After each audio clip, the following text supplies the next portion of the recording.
A very good day to all of you. Welcome to our first combined class session that we are conducting for the 2024 advanced level batch. Now, this particular combined class series is specially designed to focus on 4 units of your syllabus, starting off with international trade, that is unit 9. And ending up with the Sri Lankan economy after independence or economic policies, that is unit 12. So in effect, what we are trying to do with this combined class series is, in a very comprehensive yet rapid manner, we are trying to cover the theory areas as well as the application, that is the revision parts, also in one program. And specifically, we are looking at Unit 9, International Trade, then Unit 10, International Finance, then we are looking at Unit 11, Economic Growth and Development, and as I said before, Unit 12, which is the Sri Lankan economy after independence or economic policies. So these 4 units is what we are packaging into this combined class series for your batch. And today is the first session. So we are starting off with international trade. And these are 4 hour sessions that we are planning to conduct. So we will break it down to 2 parts each session and then do it. So I want you guys to make sure that you are fully concentrating and make the maximum use out of this program to ensure that you master and learn everything that there is to be learned in terms of units 9, 10, 11, and 12 of your syllabus. Okay, right. So with that, without taking any more time, let's get going and start the learning process, right? Most of you hopefully have this particular material with you, the hard copy of it. So this is the material we will be following, and page by page, learning key or essential area by essential area, we will comprehensively cover international trade. So with that, let's get going.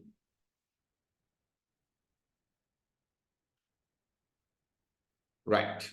So by now you should see our virtual whiteboard on your screen. I've shared it now.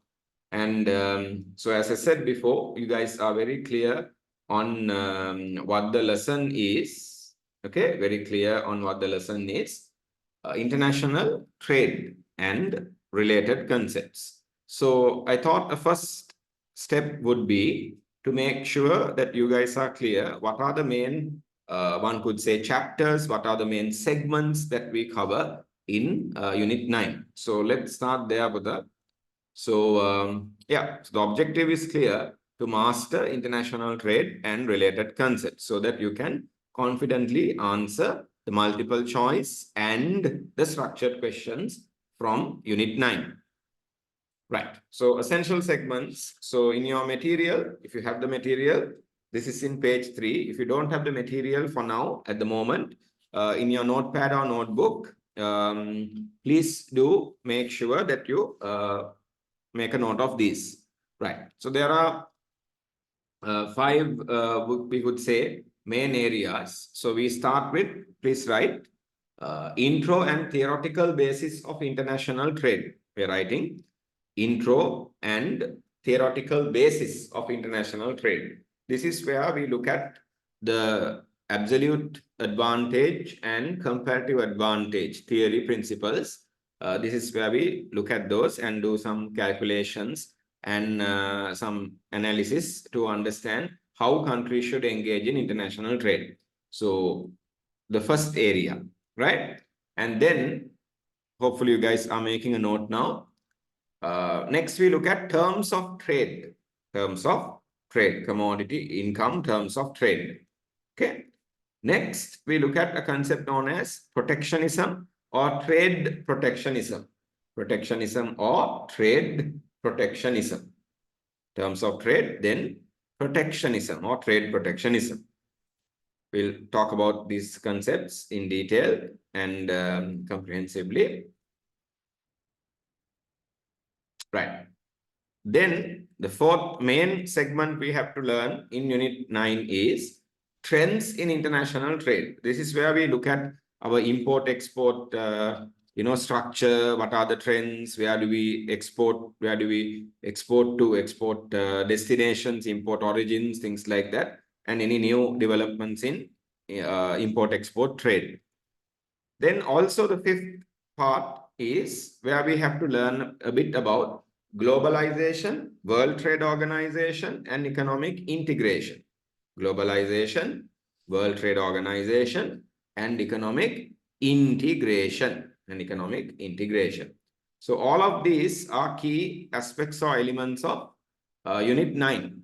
So once we cover this, once we can tick them off actually, then we have completed Unit 9 of your syllabus, international trade. Right. I think you guys are done here. So with that, in your study material, I've asked question 1. The material will follow a Q&A format, question and answer format, because this is a combined class series material. Okay, combined class material. Right. Question 1, what is meant by international trade? So it's a very simple concept here.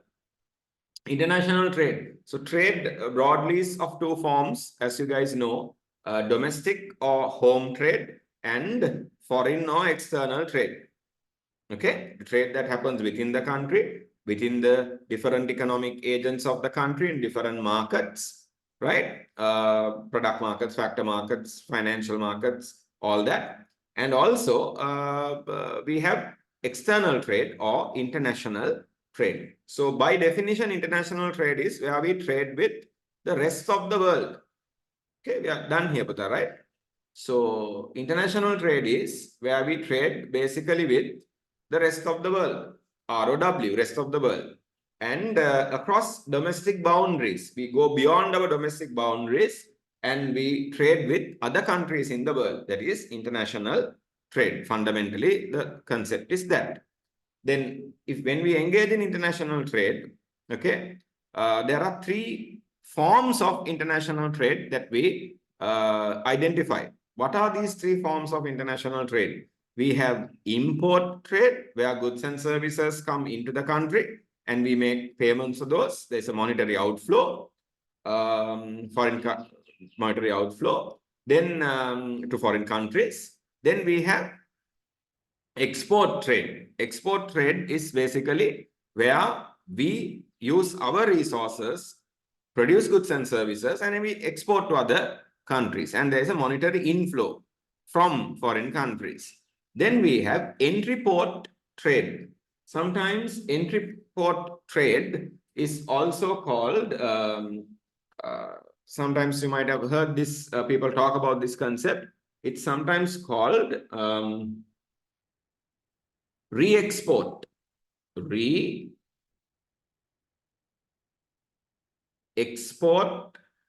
trade. Okay, Pratyapanayana, re-export trade. So we have imports, exports, and entry port trade, where goods come into the country, but they are not really consumed or used within our country. They are re-exported. We do some value additions, repackaging, something like that, and we export it again. Okay, right. So they enter the port of our country and then leave, doesn't enter the economy per se. Get it? Doesn't come into our markets. Right. Then all international trade that takes place amongst countries at your level, at this level, we believe has a certain theoretical basis, a theoretical underpinning. We call it what? Theoretical underpinning. Some theoretical logic is there for why two countries are engaged in trade. That theoretical basis or underpinning for international trade comes in the form of two theories and related principles, right? One is absolute advantage and the other is comparative advantage. I have given comparative advantage first because today we believe comparative advantage theory and practicing the principle of comparative advantage is essential and adequate way to engage in international trade. We will talk about absolute advantage as well. Overall, if a country wants to,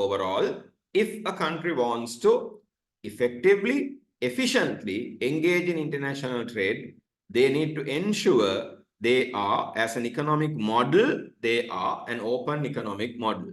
As an economic model, they have to be what with the open economic model.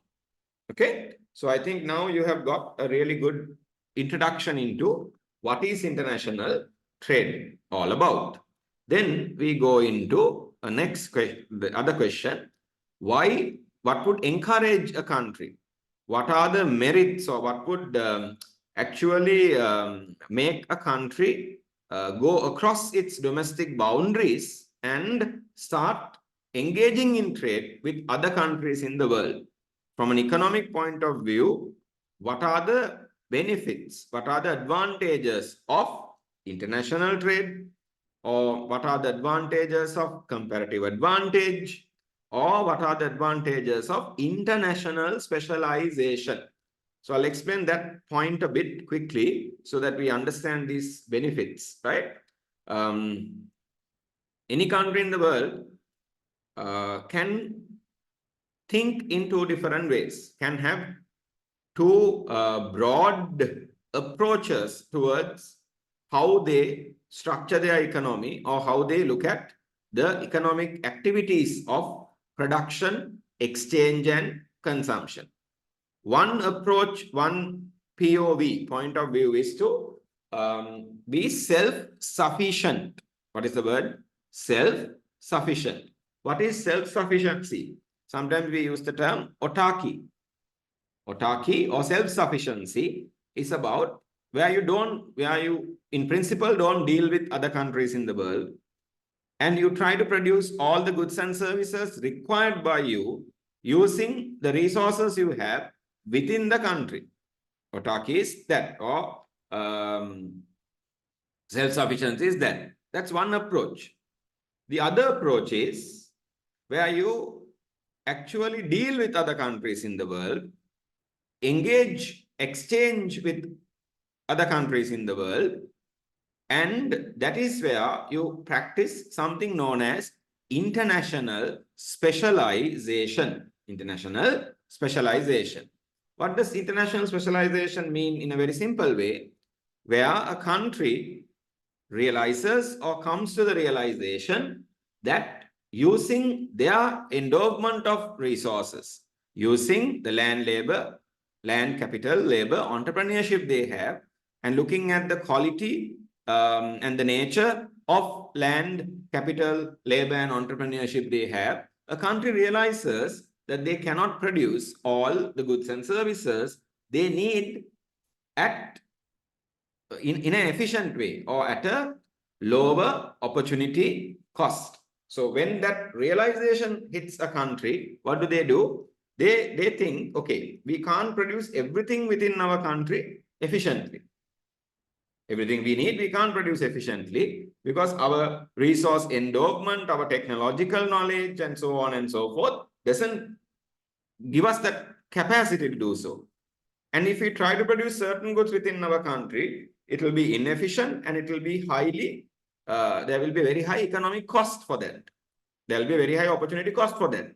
So these countries identify that's where this comparative advantage, absolute advantage, these things come into play. Okay, these countries will use a certain proper scientific logical method, and they will identify a certain amount of goods and services, certain selected amount of goods and services where they have an advantage in producing, where they are highly efficient in producing.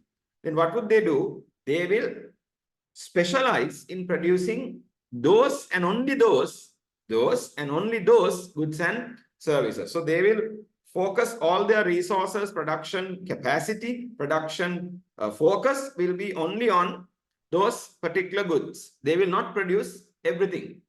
So by producing those goods over a period of time, they will develop a specialization. Not only that, Putta, because they are concentrating all their resources on these goods and services, they are able to develop, they will end up with, right, an excess output, an output of those selected specialized goods more than what they require within the country. More than what they require within the country. Now, this country has, as a result of specialization, international specialization, now this country has an excess output. What do? What do we do? They exchange that excess output with other countries in the world, and they get down whatever the goods and services they are not specializing in producing. In other words, they engage in exports and imports, thus entering into international trade. So international specialization is the basis, or means, international specialization means countries engaging in international trade. Got it? Right. So let's look at the question now.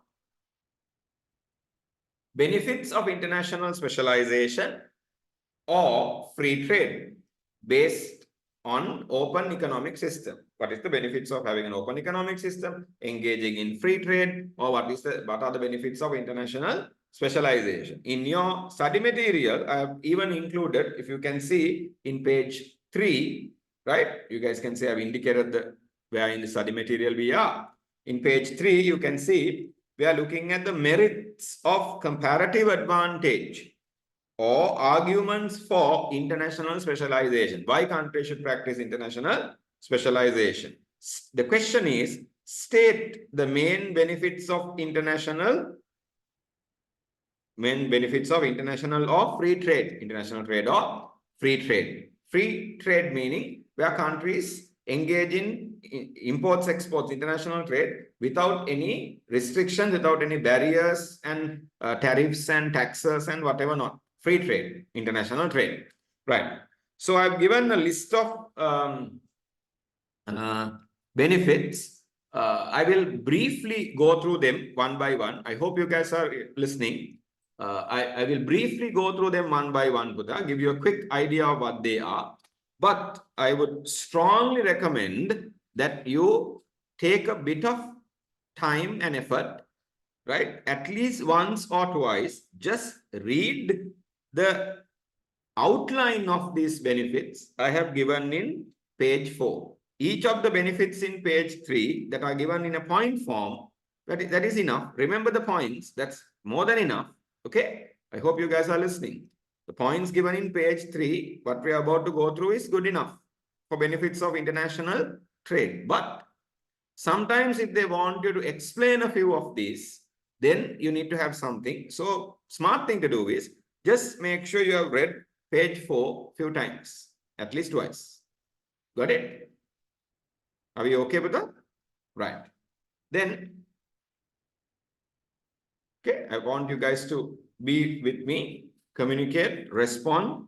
Okay, then this will be productive.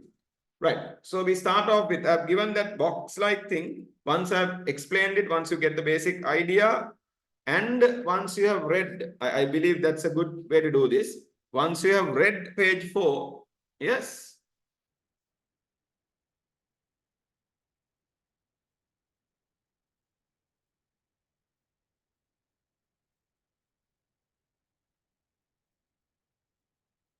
Okay, after reading page 4 and understanding this, after listening to me and then reading page 4 later on, what you do is you tick this off. Then you know. And then you remember. Okay? Right. So here we go. Improved efficiency in production. Yes. Rather than trying to produce all the possible goods and services, by practicing international specialization on goods and services that you are most efficient at producing, you are having improved efficiency in the use of your scarce or limited resources, right? And through international specialization, you will end up with a greater output or a higher output of that particular good or service. And when you engage in international trade, there's a lot of competition you face. Competition is always good to improve efficiency. Competition is always good to improve efficiency. There's a lot of incentive to improve efficiency. Opportunity to practice specialization in production. We talked about this enough and more. So that by engaging in international trade, You don't have to produce all goods and services. You can concentrate on a few selected goods and services. That itself creates a massive opportunity for specialization. Through specialization, improved efficiency, improved output levels. And also, remember, we are not producing all goods and services within the country. We are not self-sufficient, but still we might end up consuming, because of international trade, we might end up consuming more goods and services than what we would have consumed if we were self-sufficient. Because there are so many goods and services, under self-sufficiency, we will not have the resources to produce. We will never produce. So never produce, never consume. But with international trade, we produce the goods and services we specialize in. But by exporting such output, we can import goods and services that we never produced, never had the resources to produce, but now we can consume them as well. So improved consumption. Then we say reduced market power and monopolies. Yes. So sometimes within a domestic economy, when there are only a few domestic players or domestic firms in a market, they can create a certain market monopoly, or they can create an oligopoly and have a dominance in the market. Competition is always good from an economic efficiency perspective. Also, competition is good to drive down costs and reduce prices. But when it comes to monopoly, oligopoly, domestic markets, the economic efficiency we are looking for is not there. There is economic inefficiency, allocative inefficiency, productive inefficiency. And also, because productive inefficiency is there, we don't produce our output at the lowest cost, and we can't drive down prices. When there is a lot of market power, market dominance by a few firms, or monopoly markets. A really good way to break that is by introducing international trade. When foreign firms and foreign products come into the market automatically, that domestic oligopoly, domestic monopoly is broken, and the market becomes competitive. Got it? Improve mutual benefits. Both countries, or our trading partner country and us. So who is our trading partner? Countries that we export to and countries that we import from. There are two things. Very quickly, if I explain, we have trading partners and trade competitors. So we have whom? Trade partner. Okay, trade partners and trade competitors. What's the difference? Who are trading partners? Trading partners are the countries that we export to and we import from. X and M, exports and imports.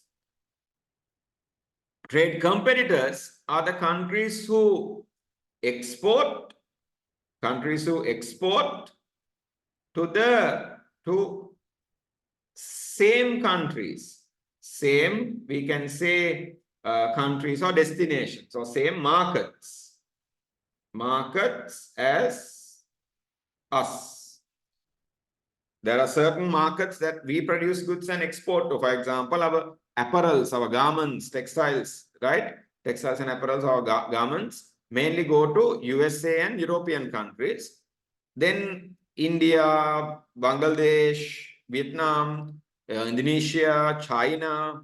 There's a whole list of other countries who also make garments or textile products, and they export to the same country. They are our trade. So they are our trade competitors. Now, can the same country be a trading partner and a trading competitor? Can the same country be a trade partner and a trade competitor? Are you guys with me? I would very much appreciate a response. Can the same country be a trading partner and a trading competitor? Yes. Can I get you guys to give me a response? It's a simple question. Can the same country be A trading partner and a trading competitor. Yes or no? One of you guys have your phone name or something in the icon, Buddha. Just if you can have your name, right? That's good.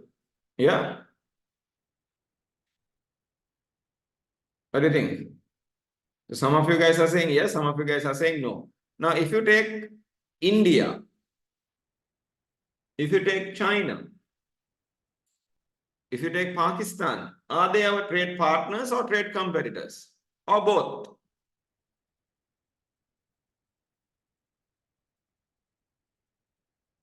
Hmm?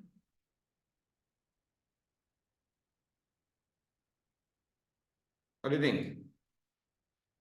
They are both. We import, export with India. So they are a trading partner. At the same time, India also exports garments, India also exports tea, India also exports many of the products we export to the same countries we export. So India competes with us in certain markets, and India is partnering with us, and we engage in trade with India in certain other markets. So a country can be, yes, a trading partner and a trading competitor at the same time. Okay. And that's the nature of international trade.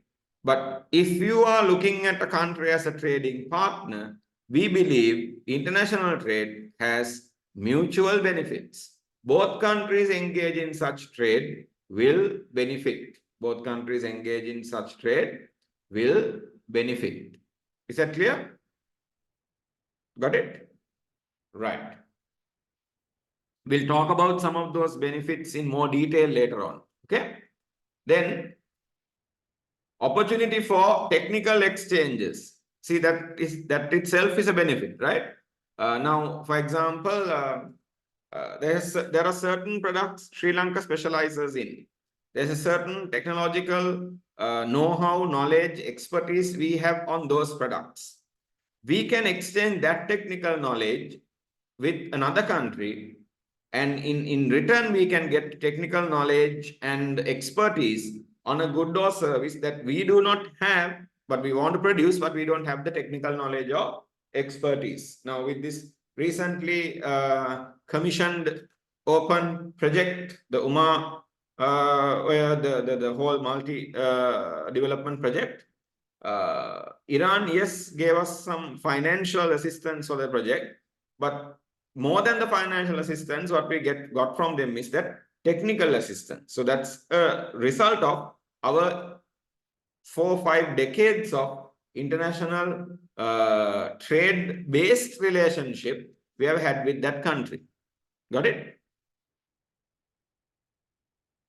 Then improved variety in choice. So yes, we can not only we can consume more goods and services, we can consume more variety in goods and services. We can consume more variety in goods and services. Improved variety, international brands, better comparisons. Yes, all of this is possible when we engage in international trade. So the higher consumption, higher variety, these things will definitely help us improve our living standards also, quality of life as well. Then benefits from economies of scale. See, when a country focuses on their domestic market, especially a small economies like Sri Lanka, right? We have a population of 22 million. If you look at it in absolute terms, 22 million is a big number. But when you look at the global population, or when you look at the market of a country like India or China, now when India has 1,400 million people, 22 is a tiny market. So our firms, any firm trying to be a firm that is producing for the entire Sri Lankan market, they will maximum only have to produce for a market of their production scale, capacity, everything will be only for a market of 22 million. But with international trade, if you look at the world as your market, we go from 22 million to about 8,000 million. We go from 22 million to about 8,000 million of a market, 8 billion of a market. So that means we have all the reasoning and the logic to engage in large scale production with superior technology that will lead to economies of scale. Economies of scale. Okay. And then we talk about new ideas and concepts, creation of new ideas and concepts, because we are collaborating with the rest of the world. Technical exchanges, idea sharing, that collaboration is there, right, with other countries.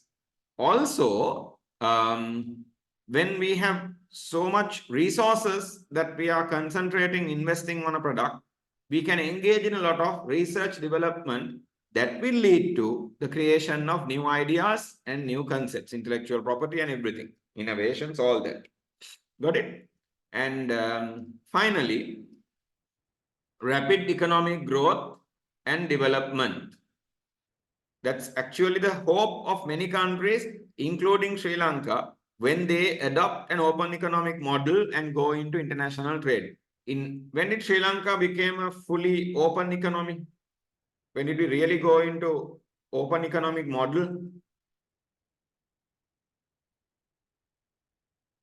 Anyone who can tell me the year?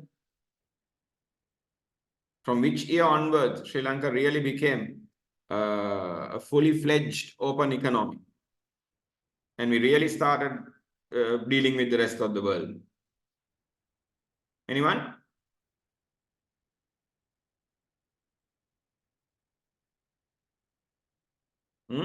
Visatulasi? Khadija? Kaina, if I said your name properly. Pumudi? Quinn? Anyone? When did we go in? Rahmi? No? Ramla? Ravindu? I'm not going to go through the whole thing. You get the idea, right? Come on, just say what you know. Ravindu, you have said, okay, you're correct. Very good.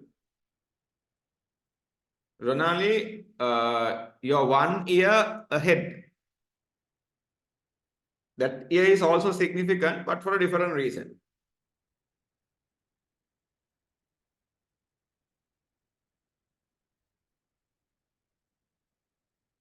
Hamudi, very good. Yes, correct. When did Sri Lanka? Come on, anyone else?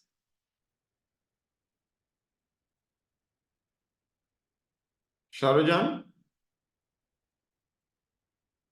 Sri Lisha. I think I said your name properly. Sarah? No? What do you think? Rahmi, yes, you're correct. Sri Lanka went into or became a fully fledged open economy in 19. Okay. Now I will have to refer to you as Galaxy M02. That's a nice name, but I'm sure you have a much beautiful name. Okay. Good with that. Good for responding. 1977. In 1978, we introduced the constitution we had with the executive presidency that we are still following with 21 amendments, right? So 1977 is when we became a fully fledged open economy. Since now, when we did that in 1977, 45 years or so back, our idea, our objective was to use international trade, international specialization as our superhighway towards growth and development. Superhighway towards what? Growth and development. Whether we achieved it or not is highly questionable, but at least in principle, at least as a concept, that is what we wanted to do. And yes, there are countries who have done that also. So economic growth is about producing more. Listen carefully, Buddha. Economic growth is about making sure we keep increasing and improving our GDP in real terms and building our production capacity, economic growth. Economic development is about, right, improving our quality of life, or what we call living standards. If we can continuously improve our quality of life, our living standards, then we have achieved economic development. So these are my intelligent students identified as the principal benefits of international trade. You don't need to remember all of them, but actually it's not that difficult once you read page 4. Once you logically understand them, it's not that difficult to remember these as well. Are we clear? Right. Then we come to page 5, where we start with our theoretical underpinning for international trade. What is the logic? What is the theoretical, conceptual basis countries use when they decide to engage with international trade with each other? Got it? Right. So in page 5, Adam Smith's, remember, right? Our famous Scottish economist, who we refer to as the intellectual forefather of microeconomics, Adam Smith came up with a conceptual or theoretical underpinning meaning a base, okay? The main reason why you do something has to be, some logic has to be there, right? So Adam Smith came up with absolute advantage. Now, some teachers don't see this difference. Your panel, examination panel, your professors, and I will touch on that, Buddha. We have absolute advantage theory, which is basically the concept is that. Then we have the principle. Principle is mainly about what we need to do according to the absolute advantage theory, right? What are we expected to do, or the practice of the theory. We have the theory, then we have the practice. So we refer to it as absolute advantage theory, right? Or theory of absolute advantage, and the principle of absolute advantage. I'll explain both. Okay. I'll say it now once, and maybe when we finish this also, I will remind this to you. If you are asked a question in the exam, describe or what is meant by absolute advantage.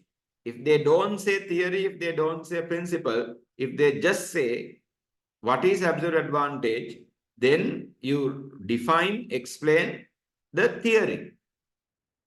But if they specifically ask you what is the principle of absolute advantage, then you answer accordingly. Are we clear? You talk about the principle.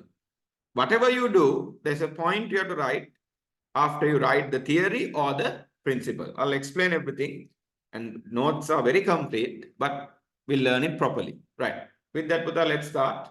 So, right. Theory of absolute advantage, we'll call it TAA. Don't say ta or something. Right. Here we go. Ready? The theory, the concept is all about the concept in a nutshell. Concept in a nutshell. Summary is maximum output or minimum absolute resource cost. Absolute advantage means, or a country has, listen carefully, a country has an absolute advantage if they can produce the most of a certain product, maximum output, or if they can produce 1 unit of a given product with minimum resources, minimum absolute resource cost. Either you can produce, if you take 2 countries and 2 products, sorry, if you take 2 countries and a product, 2 countries and you take a product, Sri Lanka, India, will say tea. If Sri Lanka can produce more kilograms or metric tons of tea, get it? Using our resources, using this, we assume the same amount of resources. If Sri Lanka can produce more quantity of tea, maximum output, than India, we have the absolute advantage in tea. If Sri Lanka uses less land, capital, labor, entrepreneurship in producing a kilogram of tea, if you use absolutely resource cost, absolute resource cost, or the amount of resources we use is less in Sri Lanka than in India to produce 1 kilogram of tea. Again, Sri Lanka has the what advantage? Absolute advantage. Sri Lanka has the absolute advantage. Right? Sri Lanka has the absolute advantage. Is that clear? Got it. So what is absolute advantage all about? Being the best at producing a given output. Absolute advantage is about being the best at producing a given output. But your note is detailed. I'm taking a summary on the slides, right? And I'm explaining it to you. I've given very, very complete notes. When you read, it will make perfect sense, especially if you allow my explanation to complement your knowledge by listening, by concentrating, by staying focused. And if you're joining the virtual class via a laptop or a computer, then or a tab, then your smartphone not distracting you. If you're using your smartphone, then this is the only tab or screen on that you see on your smartphone. If you're not distracted, this will really help. Okay. Next, the principle of absolute advantage. Now, theory is this. So I've given a really nice definition of the theory. Shall we quickly look at the study material also? I think that will be better for us to do that. If you have a ruler and a red color pen, I'm sure all of you have at home. If you have a ruler and a red color pen, if you don't have one at the moment, just borrow one from your parents. I'm sure they, for some reason, have red color pens, right? No, to give you demerit points, I don't know, in your report card at home, right? So get a ruler and a red color pen, okay? And okay, right. So just box this for me, for you actually, right? I'll just give you the framing of it, this part. Okay, just have a box around this, because this is how you define the first part. You can say, Buddha, right? Based on the concept of maximum output or minimum resource cost, absolute resource cost. That's okay. But as a definition, if you write, then TAA definition is given here. I'm going to read it quickly with you. Absolute advantage is a situation in which an economic unit, it could be a country, firm, or individual, can produce a given good or service using lesser resources or time at a low resources or time at a lower resource cost, or with greater efficiency. Greater efficiency, that is producing a higher output, lower cost or higher output, using the same amount of resources or time than another country. Then we say that country has an absolute advantage, right? Then, so this is both of these parts are how we explain, but the main definition part is what you put in the box, right? Then, what is the principle of absolute advantage? I said the principle is about, theory is about the concept. I said principle is about the practice, correct? Remember, practice. So what is the principle about? The principle of absolute advantage, is about, okay, a country should produce, meaning should specialize and export only, should only, all goods, only and all goods on which it has a what? Absolute advantage. So if you practice the theory of absolute advantage, what is it called? The principle of absolute advantage is, we only produce, we should only produce, and all the goods we should produce, we have an absolute advantage. Understand that small point there. If you are producing a good, if you go with the principle of absolute advantage, it should be a good on which you have an absolute advantage. If you have 10 or 20 or 30 goods, you have an absolute advantage over another country. If there are 30 goods, all 30 you have to produce. All 30 you have to allocate resources and produce.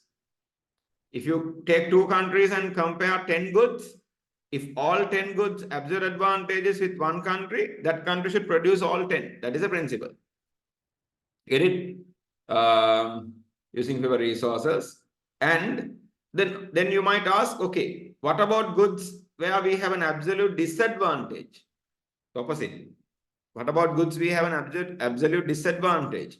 The absolute advantage principle says we shouldn't produce them. What should we do? Goods we have an absolute disadvantage, we have to import them. Import goods with an absolute disadvantage and export goods. So here, when we say produce, we are saying produce and what? Export. Produce and export absolute advantage, import absolute disadvantage. That's the principle. That's a practice of the matter. The what of the what? Practice of the theory. Get it? Right. Now, in the exam, I said I will say this in the end, at the end also.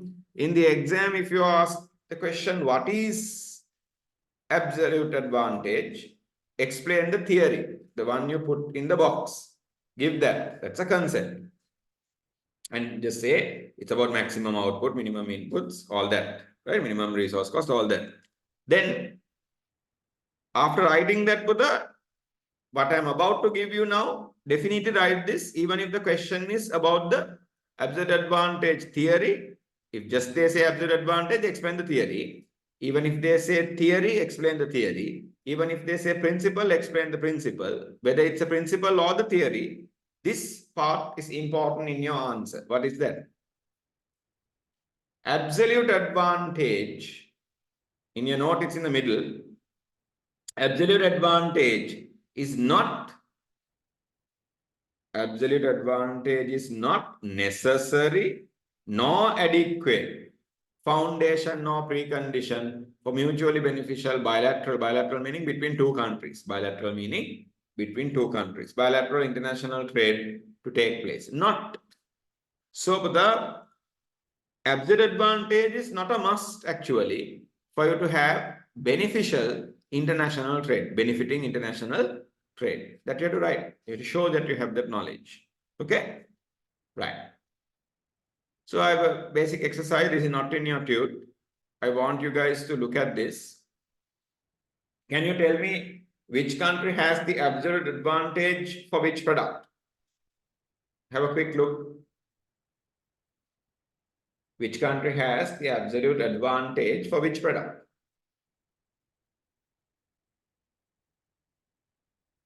First, look at what is given. What is given is resource cost. So what is given here is basically inputs each country is using. Cost or inputs? Answer my question. Which country has the absolute advantage in producing clothes? Which country has the absolute advantage in producing clothes? Which country has the absolute advantage in producing wheat?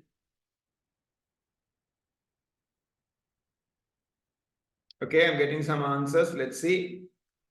USA wheat, clothes Sri Lanka. Then there's the answer Sri Lanka. Then clothes Sri Lanka, wheat USA, Sri Lanka clothes, USA wheat, clothes Sri Lanka, Sri Lanka clothes, wheat USA. Okay, good. I appreciate the responses. That's important. Right. So, but if it's resource cost or inputs, what are you looking for? Lowest or the highest? Tell me that first. You're looking for the lowest or the highest? If it's inputs or cost, you're looking for the lowest. Which country has the lowest value? Lowest value. So, Sri Lanka, clothes 4. USA, clothes 8. Sri Lanka has the absolute advantage. Okay? Wheat, let's see. Sri Lanka 12, USA only 2. USA has the absolute advantage. So the absolute advantage of clothes is with Sri Lanka. Absolute advantage of wheat is with USA. Since Sri Lanka is able to produce a unit of clothes at a lower resource cost than USA, the absolute advantage of producing clothes is held by Sri Lanka. And Sri Lanka should, remember the principle, theory, principle. Sri Lanka should specialize in producing clothes. Since USA is able to produce a unit of wheat at a lower resource cost than Sri Lanka, the absolute advantage of producing wheat is held by USA, and USA should specialize in producing wheat. The principle of absolute advantage says Sri Lanka under any circumstance should not produce wheat because we have an absolute disadvantage, and USA under any circumstance should not produce clothing because they have an absolute disadvantage. Is that clear? Right. The main sources of absolute advantage, page 5, we are still in page 5. Main sources. How is absolute advantage created? Sources meaning, how is absolute advantage created? Why does one country have an absolute advantage whilst another country for the same product has an absolute disadvantage? Okay, the word we use is sources. 4 or 5 simple things you guys have to remember. We call them sources of absolute advantage. Okay. Uniqueness of the climate and the natural environment. Now, why Sri Lanka has an absolute advantage in producing tea over other countries or many countries is in a certain part of our country, the climate, the natural environment is highly suitable for the production of that crop, that product, tea or plantation. Why America, Canada, these countries, Ukraine, Russia, these countries do well in wheat production is because their climatic conditions suit the production of wheat. Get it? So, uniqueness of the climate or the environment. In bold lettering, if you can highlight also the most powerful reason, dominant reason, or we say dominant or the most, we can say the main reason is what? Resource endowment. Basically, we are talking about the differences in the resource endowment. From country to country, the resource endowment is not the same. That is why some countries have an absolute advantage for a certain product and another country would have an absolute disadvantage. One country has an advantage, other has a disadvantage. Then we talk about abundance of availability of factors. Not only how much factors, not only what kind of land labor capital we have. Endowment is what kind of land labor capital we have. Abundance is how much of those factors we have. How much is available for our use. Goodwill and international reputation. Some countries have, especially countries like, we'll say, Japan, Germany, these countries hold a reputation for the, how quality, how much precision, how much performance oriented, how much durable their products are. So that's a reputation, a goodwill they have developed. So because of that, they have a certain absolute advantage. Then finally, historical or empirical reasons are there. Historical or empirical reasons for generations and generations, for decades and decades, when you engage in an activity, right? Or where all the resources or the skillful people, if no, those things have been concentrated with your country, with your population, then you develop a specialization and you have an absolute advantage. Sometimes we say, see, the Japanese, based on their historical things, they are a very resilient nation. No, they have been burned down to the ground. In certain situations, they are affected by natural disasters, but that has made them very strong and they are very resilient. So that resilience they have gives them an absolute advantage.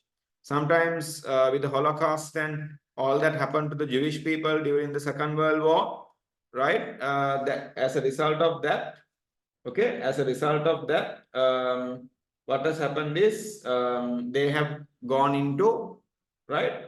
As a result of that, they have gone into kind of a what we call a situation where the best out of the best have survived, and the relatively small amount of people who survived the Holocaust, Jewish people who survived the Holocaust, they are the what we call survival of the fittest. So they are the best has somehow survived. So they are able to, they are more skilled, capable, and they are able to do better in certain things, like especially the financial profession, medical profession, engineering, right? So that's why if you take Israel as a country, they are very ingenuitive, they are very innovative, and they are very much strong in their technical base. So science and technology is very strong. So those things can be some historical reasons. You don't have to explain them, Buddha, but you have to know what are the main reasons for absolute advantage. Is that clear? Right. Okay. Right. Just give me 1 minute.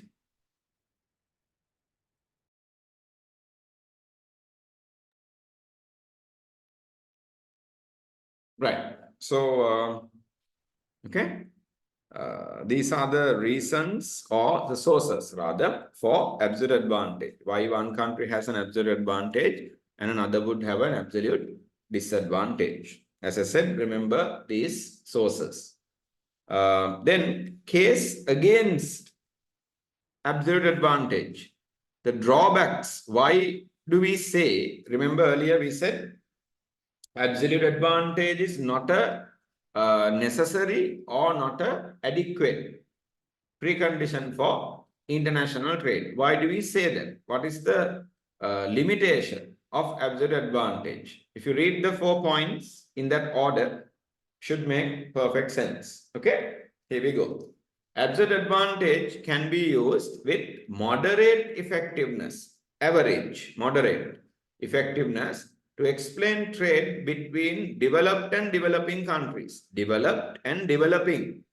One country is developed. So if there is a trade that is taking place between Sri Lanka and USA, we can use absolute advantage to explain that trade, give a logic for that trade. It is unable to explain or justify trade between what?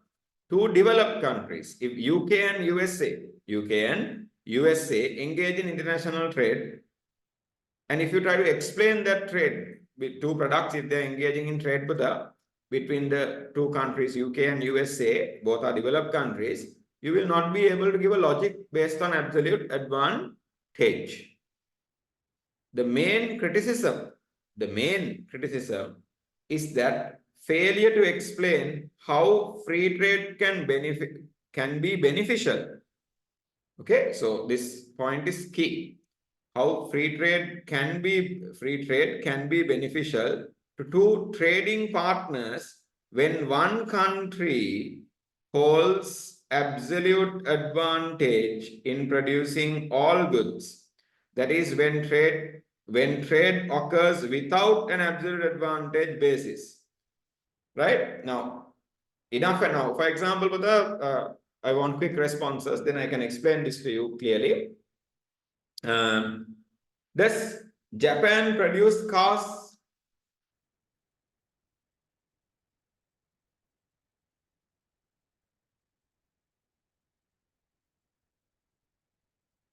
Yeah,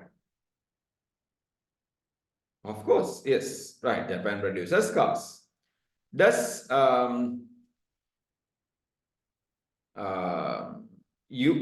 okay? Does Japan produce electronics? Some televisions, all those electronic items that they produce? Yes or no? They produce electronic items too, right? Okay. So we'll say TVs, televisions. So cars and TVs. So we are now saying who produces? Japan produces. Okay. Does USA produce cars and televisions? Does USA produce cars and televisions? Yes or no? USA also produces cars and television. There are US automobile, what do you call, automobile brands are there, electronic brands are there. USA also does the same, right? They also produce. United States of America. Clearly, there's no doubt. So, Japan has, compared to USA, Japan can produce more cars than USA. So, for cars, Japan has the absolute advantage. Japan can produce a car at a lower cost than USA. So, Japan has the absolute advantage in cars. Okay? The absolute advantage in cars is with Japan. Japan actually can produce electronic items more than USA. Output can be more and they can produce at a lower cost. So Japan has, for both products, Japan has the absolute advantage. Japan has the absolute advantage. Are we okay? Right. Now, apply the principle of absolute advantage. What does the principle of absolute advantage say? What should happen here? According to the principle of absolute advantage, what should Japan do? According to the principle of absolute advantage, what should Japan do? Come on, quickly. Japan should produce, you have the notes for that. What should Japan do according to the principle? Put the principle into practice, the theory into practice, the principle. What should Japan do?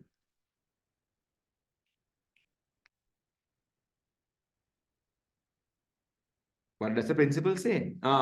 Japan should specialize in producing, very good.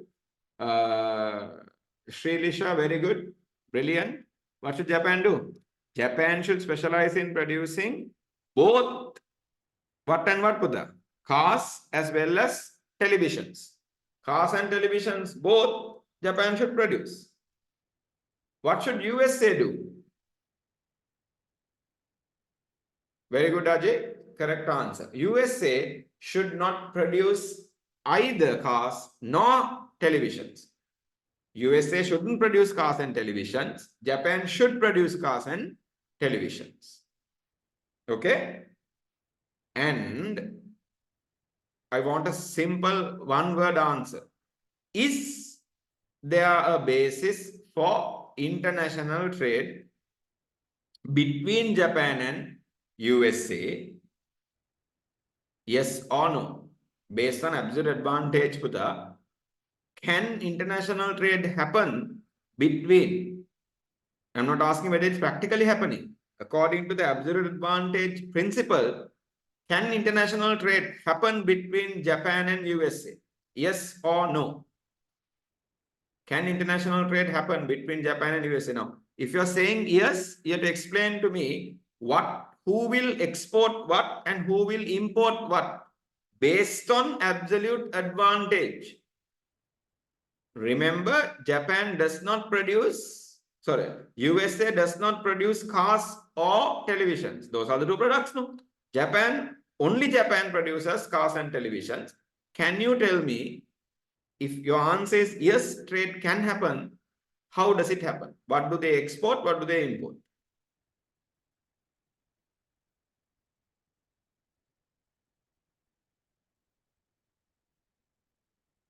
Remember, trade is two-way.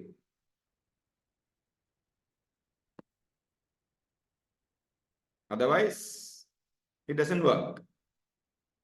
Is there a absolute advantage logic basis for international trade between Japan and USA in terms of cars and televisions? Now, I'm sure all of you guys are listening to what I'm saying keenly. Trade, two ways. You have to explain to me the import and the export.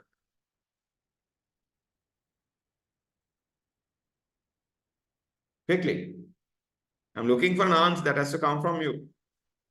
Is there a basis for international trade? No, there is no basis for international trade. Because what should happen is Japan should produce cars and televisions, right? And Japan can export those cars and televisions to USA. Got it? But USA doesn't have anything to export to Japan. So there is no basis for international trade. Japan will benefit, USA will not. So there is no mutual benefits. So according to, listen carefully, and if you have a doubt, clarify it. According to absolute advantage in this scenario, there is no basis for international trade. There is no basis for international trade. But practically, is trade happening between Japan and USA for these two products? Actually, in the real world, is trade happening? Yes or no? In the real world, that we talked about the theoretical basis up to now. No, theoretically, no basis. Can't happen. In the real world, is there trade happening between USA and Japan? Are there Japanese cars in USA? If you go to USA or in USA, can US consumers buy Toyotas and Nissans and Mitsubishis and Japanese cars? Yes or no? Are Japanese televisions in USA, the Sonys and the Toshibas and all that, is it there? Are US cars, the Fords and the Mustangs and the, General Motor GMs and the, all these US brands of cars, are they there in Japan? US electronics televisions are there in Japan, yes. In the real world, Japan and USA are engaging in international trade based on these products. So, when you ask Adam Smith, Adam, can you explain the trade between Japan and USA, two developed countries, on your theory of absolute advantage? Adam goes, Adam is confused, can't. That is the limitation. See, but the theory or a principle is only good as far as it can explain the reality of the situation, what is happening in the economy. This theory cannot. So therefore, what is the third point? The third point is, therefore, absolute advantage is not a necessary nor adequate. And by the way, when Japan and USA engages in import-export based on cars and televisions, so both countries produce cars and televisions, both countries exchange, and they have beneficial international trade. So, therefore, absolute advantage is not a, what? We went through this before, earlier, not a necessary or adequate precondition for mutually beneficial international trade. What are we saying? Even, listen, even without absolute advantage, mutually beneficial international trade can take place. So absolute advantage is not a necessary or adequate condition. Then what can explain international trade that happens without absolute advantage? then what is a better basis? What can solve the drawbacks, limitations of absolute advantage? That's where we have comparative advantage theory. Was introduced as a measure to correct the limitations of absolute advantage theory. Got it? That's how, Buddha, we go into comparative advantage. Okay? Right. So now we talk about comparative advantage, which is also known as comparative cost advantage. Comparative advantage or comparative cost advantage. An economist by the name of David Ricardo, talked about the concept of comparative advantage or comparative cost advantage. So I'm following the same approach to make this easier for you guys. So first the theory, then the principle. Theory of comparative advantage or comparative advantage, right? TCA, right? Theory of comparative advantage based on relative opportunity cost. Now, very important. The concept is based on, earlier it was based on product, absolute advantage was based on being able to produce the most, production strength, all that. Here, it's about relative meaning comparative, opportunity, cost. You take two products, you compare the two products, the opportunity cost of the two, you compare the two products and come up with the opportunity cost, then you compare the opportunity cost with another country. Whichever the country has the lowest opportunity cost has the what? Whichever the country with the lowest opportunity cost has the comparative advantage. That's it. Comparative advantage. What is the principle? So this is the concept now. Concept. What is the practice of this? You guys know this, I think, because it's the same model. A country should produce. Now, before that, can you go to page 6 for me? Take your ruler and the red pen. Go to page 6. Take your ruler and the red pen. You have to be able to explain the theory first. Right? Take your ruler and the red pen. And can you box this, please? This is the way we define, explain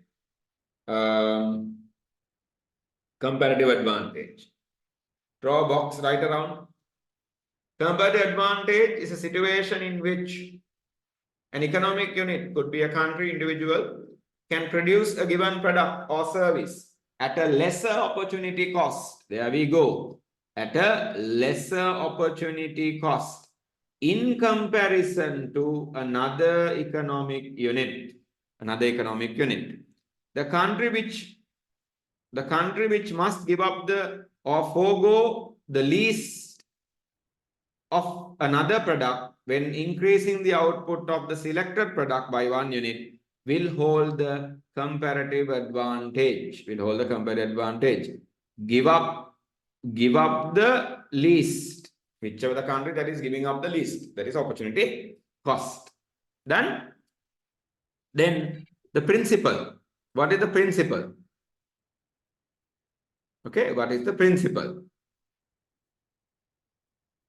A country, remember the words, should practice specialization and export only goods on which it has a comparative advantage, least opportunity cost in producing than its trading partner country, and import goods that it has a comparative disadvantage. This is how you put it to practice. And comparative advantage, Ricardo's comparative advantage, sometimes it is called Ricardian. It's called Ricardian thinking, Ricardian approach to international trade. Okay? Right. In the Ricardian approach, the comparative advantage, comparative cost advantage is a necessary as well as an adequate. It's required to have a comparative advantage basis, and it is adequate to have a comparative advantage basis if you want mutually beneficial international trade. Okay? required and adequate.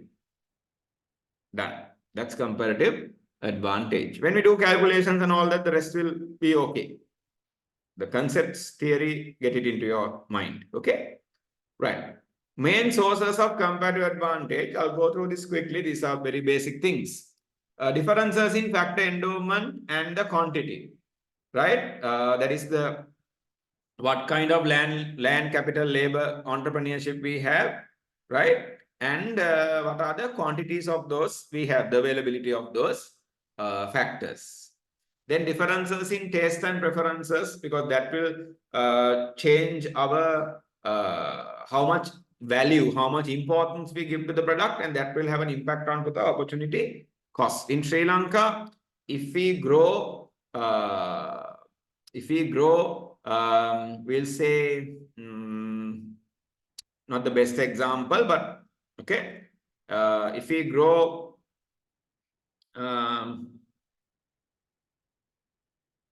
soybeans in the fields that we could have grown paddy.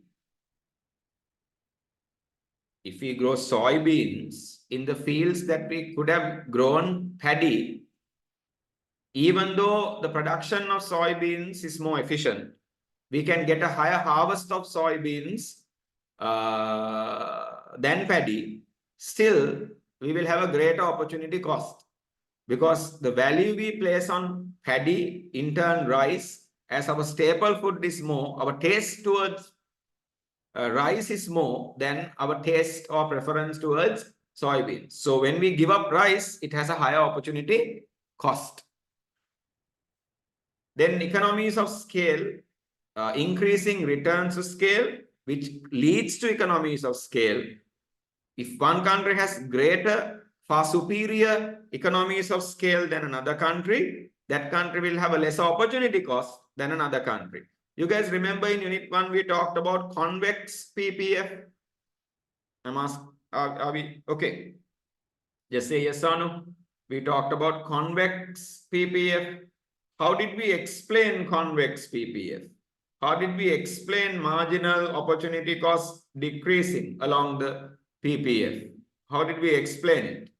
We explained it with economies of scale. So if a country has greater economies of scale than another country, that country will have a less opportunity cost. Therefore, they will be able to have a what advantage? Comparative advantage.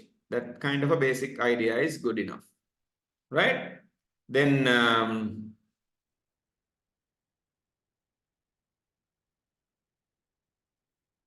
okay, right. Next, we talk about change in tech. There's a space I have purposely left. I'll explain it in the next page. Change in technology, a very powerful reason for comparative advantage. Today, many countries, especially newly industrialized countries, have a comparative advantage over the old school industrialized countries, because they have technological advantages, technological gain they have made.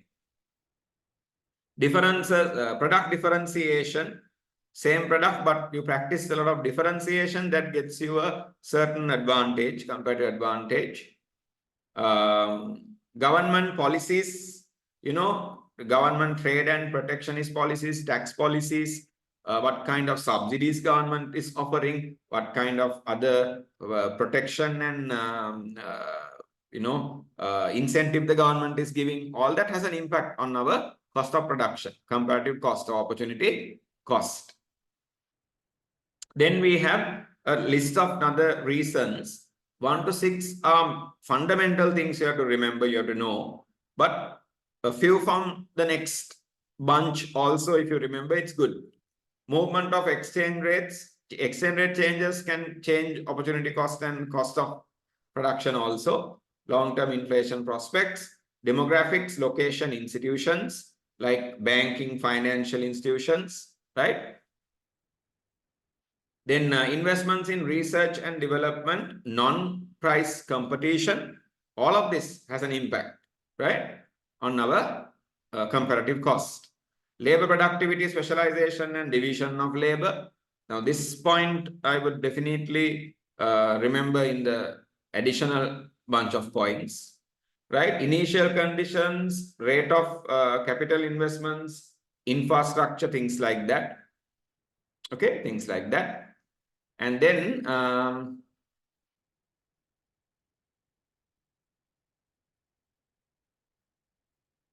right. Also, there might be more reasons that I have not mentioned here, but these are the main things I have taken from several sources and I have recategorized them for you. You can remember these generally. Then I have categorized them, Buddha, depending on some possible areas of questioning, in page 7. So I'm giving a noteworthy part here, page 7. International specialization, shall we look at it in the study material quickly?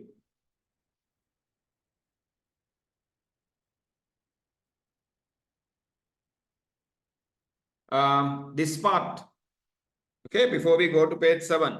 In page 6, there was a noteworthy area. Did you guys see it? Can I read it? I have taken from your examiner's textbook. Sorry, brother, before we go to page 7, right?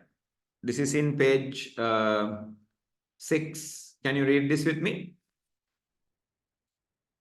Principle of comparative advantage in action, okay? When a country has an absolute advantage over the other trading partner country in the production of all goods, the given country should only specialize in producing of goods they have more what advantage? Comparative advantage. You might have an absolute advantage. You might have an absolute advantage in all the products. Disadvantage. You might have an absolute disadvantage in all the products. That doesn't mean you have to give up. What you have to do then is find out of those products you have an absolute disadvantage, find the products where you can produce at a lower opportunity cost and produce them. Just don't give up on trade. Just because you don't have an absolute advantage, out of the products, find products you have a least opportunity cost and produce them. While other countries should select and produce goods on which they have less comparative disadvantage, comparative disadvantage, and thereby both countries can mutually benefit through free trade. I will get it. It's a very logical thing. I will bring this point that you have read and understood. I will again bring it towards the end of this discussion in page 17. When we finish comparative advantage, absolute advantage discussion, I will bring it and prove it to you with the numbers and the illustrations. Okay, right. Then in page 7, another noteworthy part is there.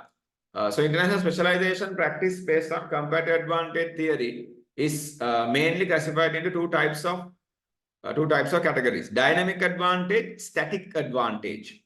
Dynamic advantage is created, static advantage is created based on different sources. That's what I'm reclassifying.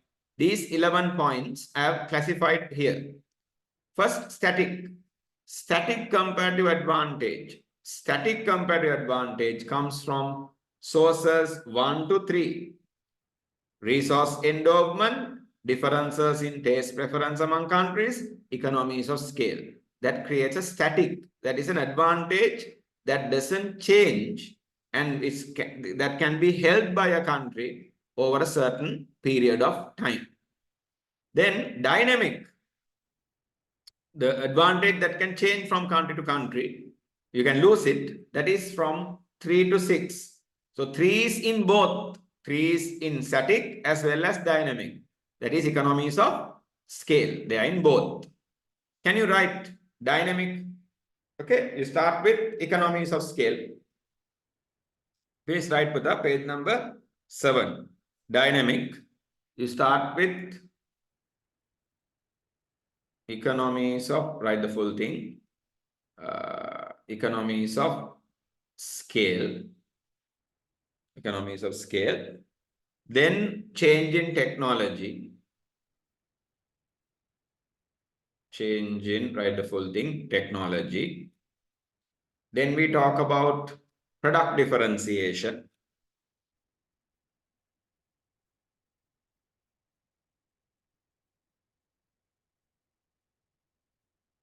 right? Product differentiation. Then we talk about, right? Go up to number 6, 3 to 6. Then we talk about government policies. Government policies. So these are known as dynamic comparative advantage. Dynamic comparative advantage. Because reasons that create economies of scale can be static and dynamic. So it comes under both. But the other three, change in technology, product differentiation, and government policies are dynamic. Then resource endowment and taste are static.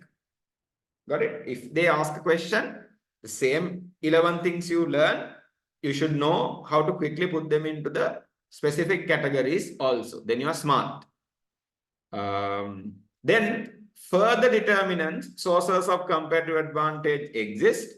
They are basically from 7 to 11.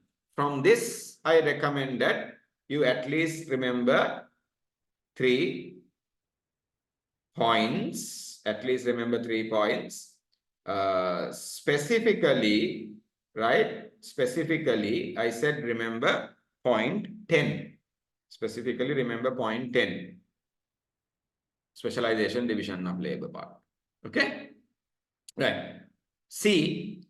Reasons for differences in trade patterns. From time to time, the trade patterns, what kind of goods are bought and sold, then what part of the world that most goods are demanded by, what part of the world most goods are supplied by. These trade patterns in the world, periodically, over a period of time, they change. What is the reason for that? It can't be the wind direction and something like that. No, there has to be certain reasons.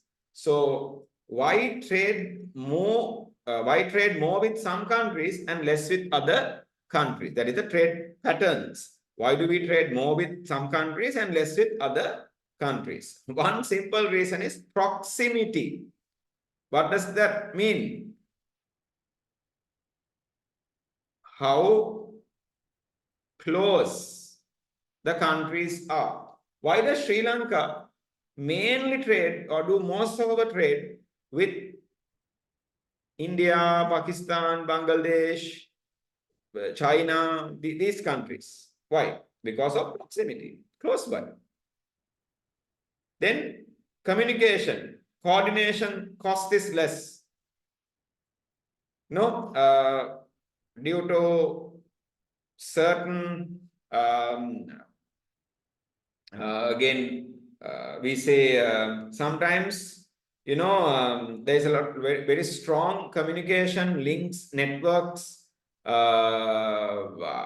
between countries, with trade agreements, trade deals can be reached very quickly. Communication is very efficient.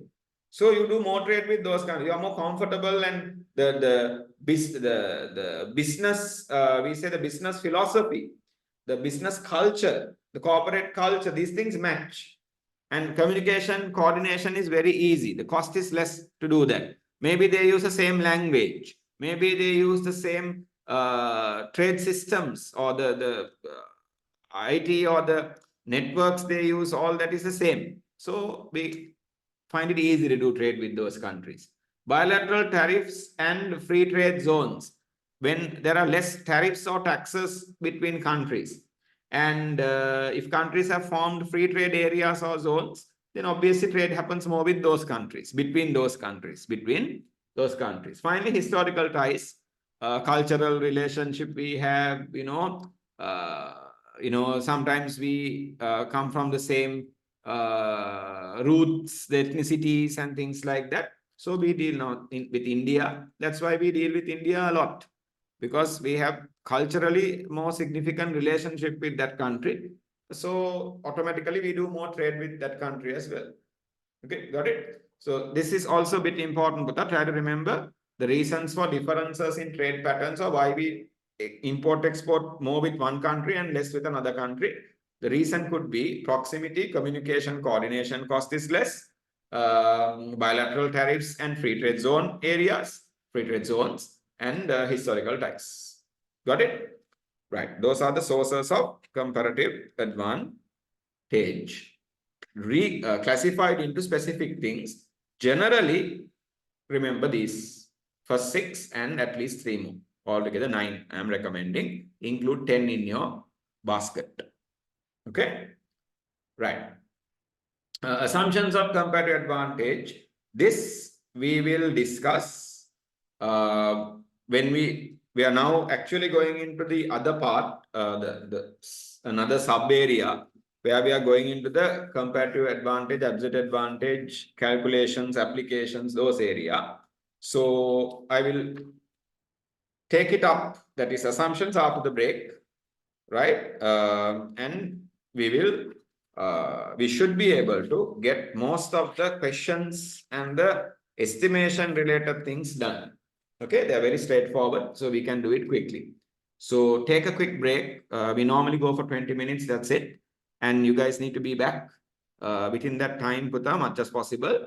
And also try to make sure that overall, after the break, right, don't have a big breakfast now. After the break, we should be able to complete the rest of it. Okay, right. So with that, I'm going to conclude the, sorry, I'm going to take the pause the session for the break. Okay. Right. So welcome back to the second session. Right. So let's start with assumptions of comparative advantage. Before we go into the comparative advantage model and start getting into the calculations and things like that, we need to know on what assumptions is this model based on. So I have summarized the assumptions on the slide here, virtual whiteboard. A bit more detailed assumption, in a bit more detail, we have explained the assumptions in page 7. Okay, as you guys can see. So first assumption is we will be working on a very simplified model of 2 countries and 2 commodities or 2 products. 2 countries, 2 countries, 2 product model. 2 countries and 2 products. Then we will assume that there is perfect mobility of labor or resources. So we are going to assume that production factors used to produce the 2 products under consideration are homogeneous. The 2 products, the production factors are homogeneous within each country, having a fixed, and also each country has a fixed endowment of resources. There are, for example, 100 units of labor. Then they throughout the discussion, they will have 100 units of labor, and that 100 units of labor, if the 2 products are, for example, like we said earlier, cars and televisions, the labor, the 100 people that we are talking about, 100 labor units that we are talking about, can produce both cars and televisions with equal efficiency. The resources are homogeneous. Got it? Again, Buddha, if you are not clear on anything, you need to ask. Okay? That's the advantage you get when you're in the live session, right? Fixed or constant opportunity cost. I think this feature pretty much told you that the opportunity cost is going to be fixed, because in production possibility frontier, in unit 1, you have learned, or we have learned, that fixed opportunity cost was explained with an assumption of homogeneity of resources. So that is understood. And constant returns to scale, also full employment of resources. Both countries are fully employing whatever the resources they have. The stock of resources is fixed, they are homogeneous, and they are fully employed, and they are experiencing constant returns to scale. Overall, opportunity cost remains fixed. Opportunity cost remains fixed. Then we assume that there is perfect competition and free trade. That's another important assumption. Perfect competition and free trade is there in the within each country. Free trade meaning no taxes, no tariffs, and other barriers for international trade. We will get a really deep understanding of the barriers for international trade in protectionism. But for now, think no tariffs, no taxes. Free trade is there between the two countries. Finally, there is no transportation cost, no externalities of production and consumption. Two things again, no transportation cost, right? When we import export between the two countries, and we assume there are no externalities, whether positive or negative, there are no externalities of consumption production connected to the two products that we are talking about, right? So I'm sure you guys are clear on these assumptions, right? So we have 5 assumptions. Hopefully you can easily remember the 5 assumptions. Actually in your tute there are 6, because full employment I have taken as a separate assumption, but you can easily remember these assumptions, and important that you do, okay? And also, but the assumptions themselves will help us control things and simplify the model. But since the real world is very dynamic, international trade is very dynamic, very fluid, these assumptions later on we will talk about them as limitations, drawbacks of the comparative advantage model. Okay, right. That's why it's important you know the assumptions properly also. Right. So estimating opportunity cost when it comes to comparative advantage, it's very important that you guys understand there are 2 ways in which information can be given to you in questions. One of the very, very, very important things you have to do before you start a comparative advantage, absolute advantage question is put up, really take the time and be clear with, have they given us or have they given me in this question, right? You have to ask yourself the question, are they giving me input information or output information?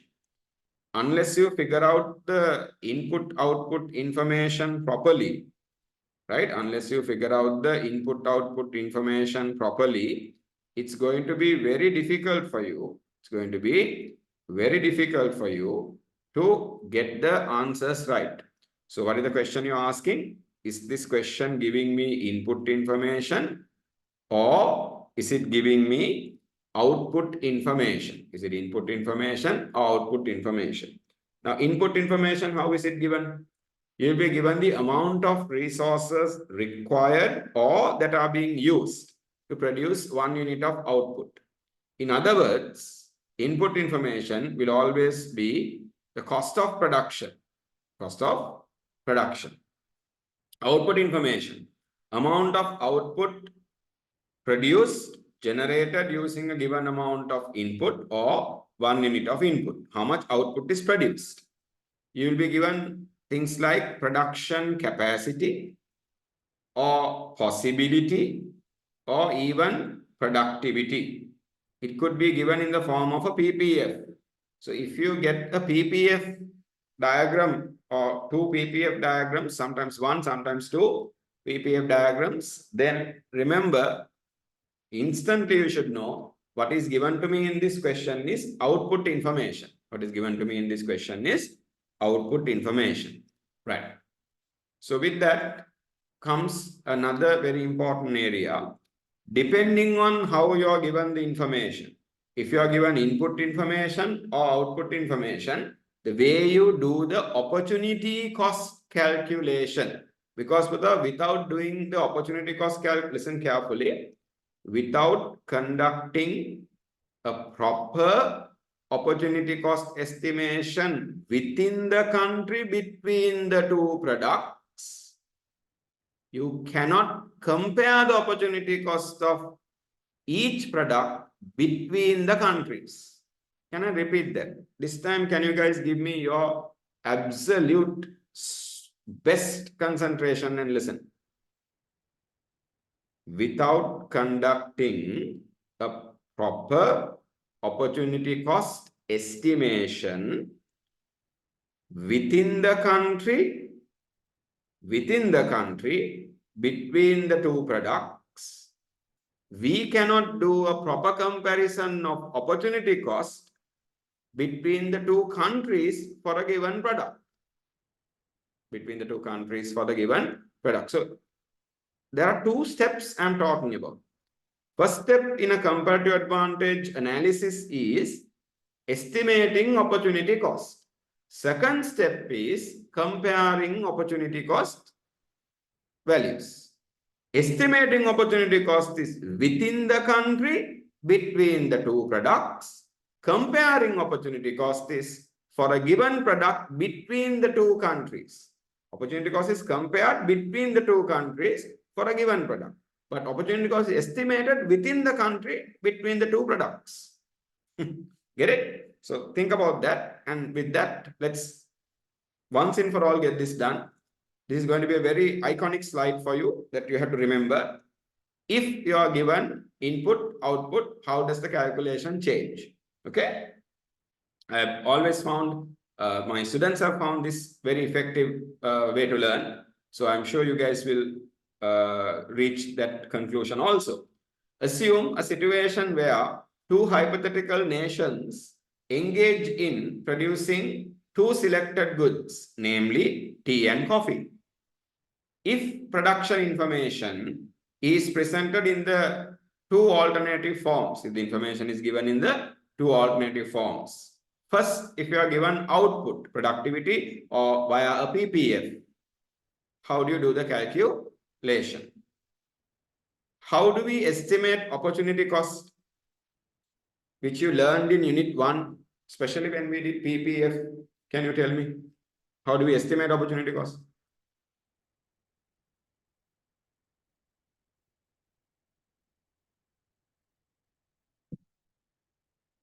What was the formula we used? Marginal opportunity cost. Unit 1, production possibility frontier.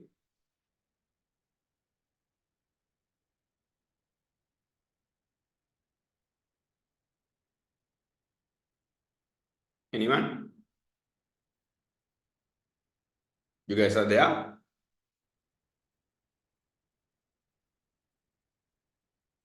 Ravindu, very good, Buddha. Correct.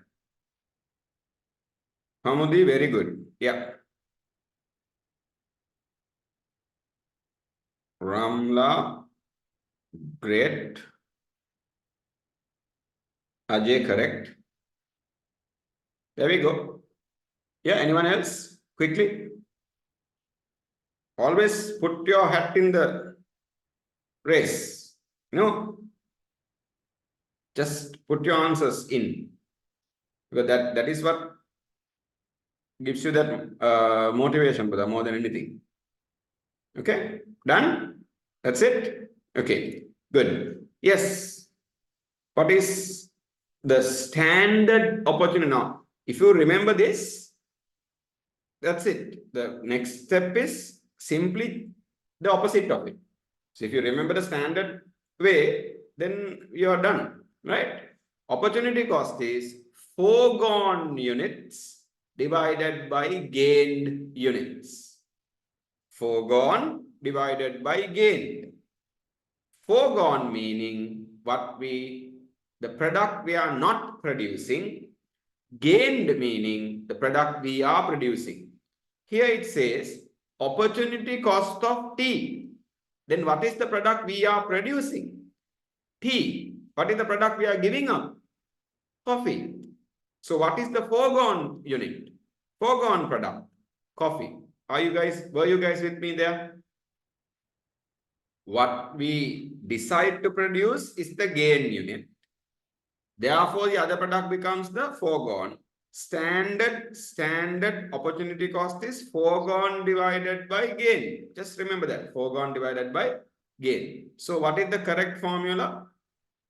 Correct formula here would be coffee units divided by tea units. Remember, Buddha, at your level, when we do these comparative absolute advantage calculations, we don't use monetary values or money values. We always work with, we do a real estimation, units. That's it, right? Are we okay with the formula? Opportunity cost of tea is coffee divided by tea. Why? Coffee is the foregone, tea is the gain. Done. If it's the other way around, opportunity cost of coffee, it will be tea divided by coffee. Now remember, this is when you have what information? Output information. Output information, then foregone divided by gained. Foregone divided by gained. Agreed? Foregone divided by gained. Take a deep breath. Get this in once and for all. This is how we estimate opportunity cost. Output information. Done?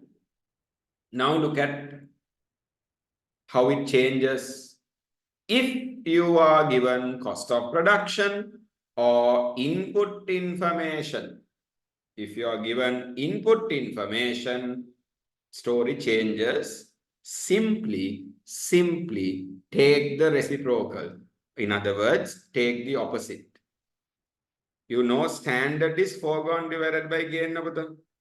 Then opportunity cost of T, if it's input, it becomes what? T itself divided by coffee. Compare these two. Compare here. What has happened? Coffee has become tea and tea has become coffee. Change. That's all. So what do? What is a smart thing to do? Just remember the standard. Foregone divided by gain. Output, that is the method. Input, reverse it. That's it. Are we clear? Now, a small thing that sometimes teachers get a bit confused with is, how do you give the answer? The answer is in what units? Okay, I'll start that here. Here, the answer you get is always in the foregone unit. No, that's the standard opportunity cost. So here, you will say, I'll just use the letter X, right? Here, once you do a calculation, X number of coffee. Here, X number of tea. That doesn't change. Here also, the answer should be, are we clear? This number of, X number of, because don't forget, if you're estimating the opportunity cost of T, the answer is in the other product. Opportunity cost will never be in the same product. Always foregone. Opportunity cost is that. This is just a mathematical trick we are doing by changing the formula. Okay, here, X number of coffee. Again, here, the answer will be, can you see it's opposite, right? Here, the answer will be X number of T. That doesn't change. That doesn't change. So the only thing that has changed is in this direct method for inputs, we call it the direct method. We're just changing the thing upside down. In the direct method, right, the only thing that has changed is, we are changing the formula upside down, but the answers doesn't change. Are we okay? Ask any questions. In school, if you have learned 1 divided by something, that's okay. That's a reciprocal effect. But this is, I think, easier to remember.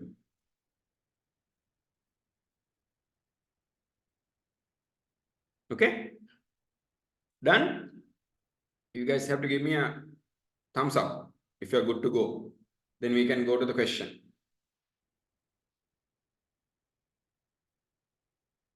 Foregone meaning, in general meaning is what we have given up.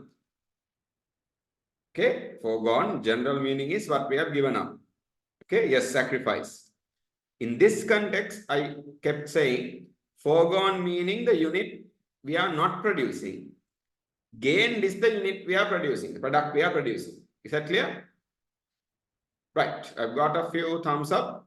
Yes, others have lost your thumb. No, sorry, right. Okay, right. So here we go. Right, good for you. Moving on. Our first method application, right? You are given two products, tea and coffee, familiar. Two countries, Sri Lanka and Japan. It's very clear. You are given what information? Output information. Okay, output information is given. Output per unit of composite input. Composite input is combined. Some amount of land, some amount of capital, some amount of labor, some amount of entrepreneurship. Composite, use it. Both countries have equal amount of inputs, but the output information is given. Output information is given. Of thundering importance, that is. Output information. Right, done. Requirements are clear. Right? First, you're asked to establish absolute advantage for these items produced by Sri Lanka and Japan. Shall we go to page 9. In the study material, go to page 9. I've given the answer. How do we analyze absolute advantage? Help me quickly. P, who produces output no most? Remember, we are now looking for who produces most. That is the AA, absolute advantage analysis. Most. Who produces most tea? Sri Lanka. Who produces most coffee? Sri Lanka. So the absolute advantage is held by Sri Lanka. Read this with me. Sri Lanka has the absolute advantage of producing tea. Therefore, should practice specialization in the production of tea. That's how we write it. That's the way we present it.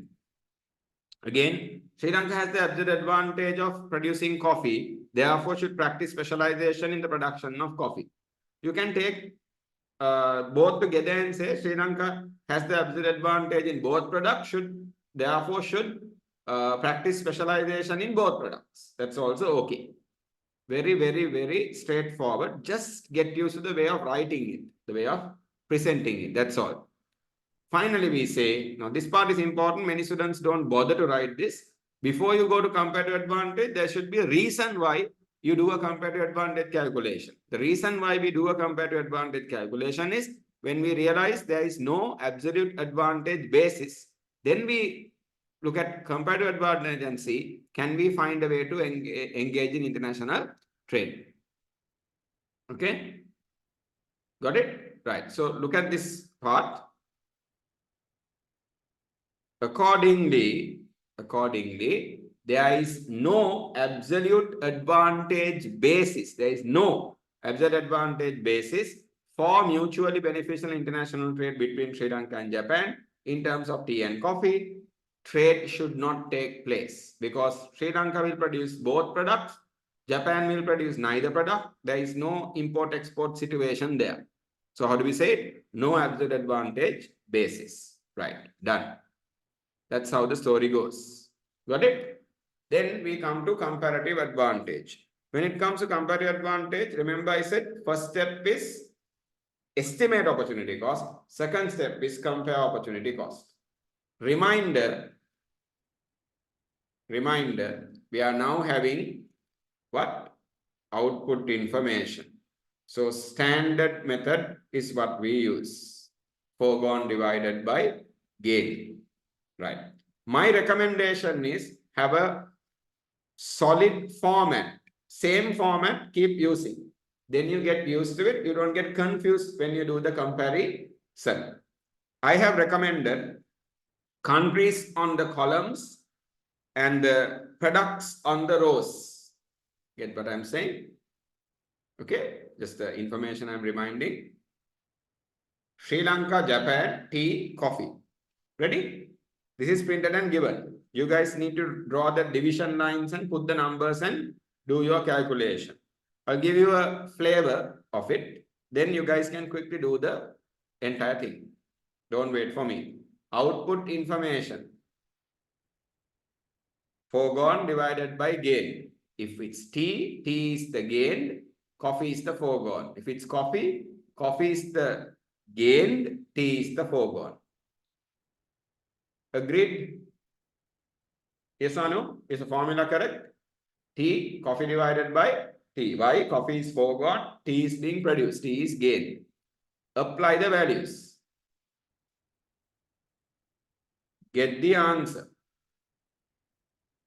Observe the answer is 1.33 units of coffee because we are estimating the opportunity cost of tea. Answer is in the other product because other product is what we give up, coffee. Complete this table. You get the idea now? Quickly complete the table. Don't write anything on the column that says opportunity cost comparison. That we will do. Just do the calculation for me. I'll give you 1 minute.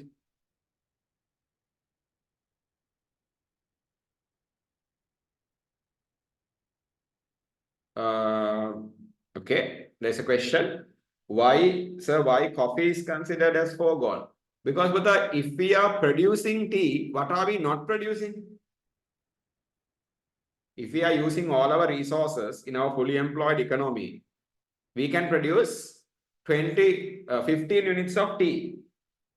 At that moment, we could have produced, we had the ability to produce 20 units of coffee. That we are giving up. Is that clear to you? When we produce tea, we are giving up coffee. When we produce coffee, we are giving up tea. The student to ask the question, if it's clear. Okay. Right, quickly get this done, please.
Done? Are we okay? Right. Now, while Sri Lanka has an opportunity cost of 1.33 units of coffee to produce 1 unit of tea, Japan has an opportunity cost of 2 units of coffee to produce 1 unit of tea. Okay. Then coffee, Sri Lanka has an opportunity cost of 0.75 units of tea, whereas Japan has an opportunity cost of 0.5 units of tea. So basically, you can see when absolute advantage was analyzed, we came to the conclusion there is no basis why Sri Lanka had the absolute advantage for both products. Japan had absolute disadvantage, so there's no basis for trade. But the same scenario, same numbers, when we apply comparative advantage, we realize there is a certain basis emerging here. What is that? Now, but first, you go within the country and estimate opportunity cost. Get it? You compare tea and coffee within Sri Lanka, estimate the opportunity cost for tea and coffee. You compare tea and coffee within Japan and estimate opportunity cost for tea and coffee. Now compare between the countries. Now go horizontally. What is that? Basically, now what you do is, or forget that horizontally part if that is confusing. Now take tea and compare the opportunity cost. Tea, Sri Lanka, 1.33 units of coffee. Japan, 2 units. Who has the lowest opportunity cost? Sri Lanka has the lowest opportunity cost. Get it? Coffee. So we say, quickly write that with the, where it says opportunity cost comparisons. SL, meaning Sri Lanka, has the comparative advantage. You can say CA, but in the exam, try to write the full word.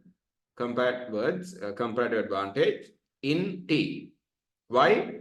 Because opportunity cost of Sri Lanka is lesser than Japan. Opportunity cost is lesser than Japan. Then for coffee, Japan has the lower opportunity cost. So we say Japan has the comparative advantage in coffee. Japan has a comparative advantage in coffee. Right. I'm going to take a few seconds and ask you to tell me, are we okay with the entire thing? Clear? Everything is straightforward? Yes or no? This is how we do a proper opportunity cost calculation.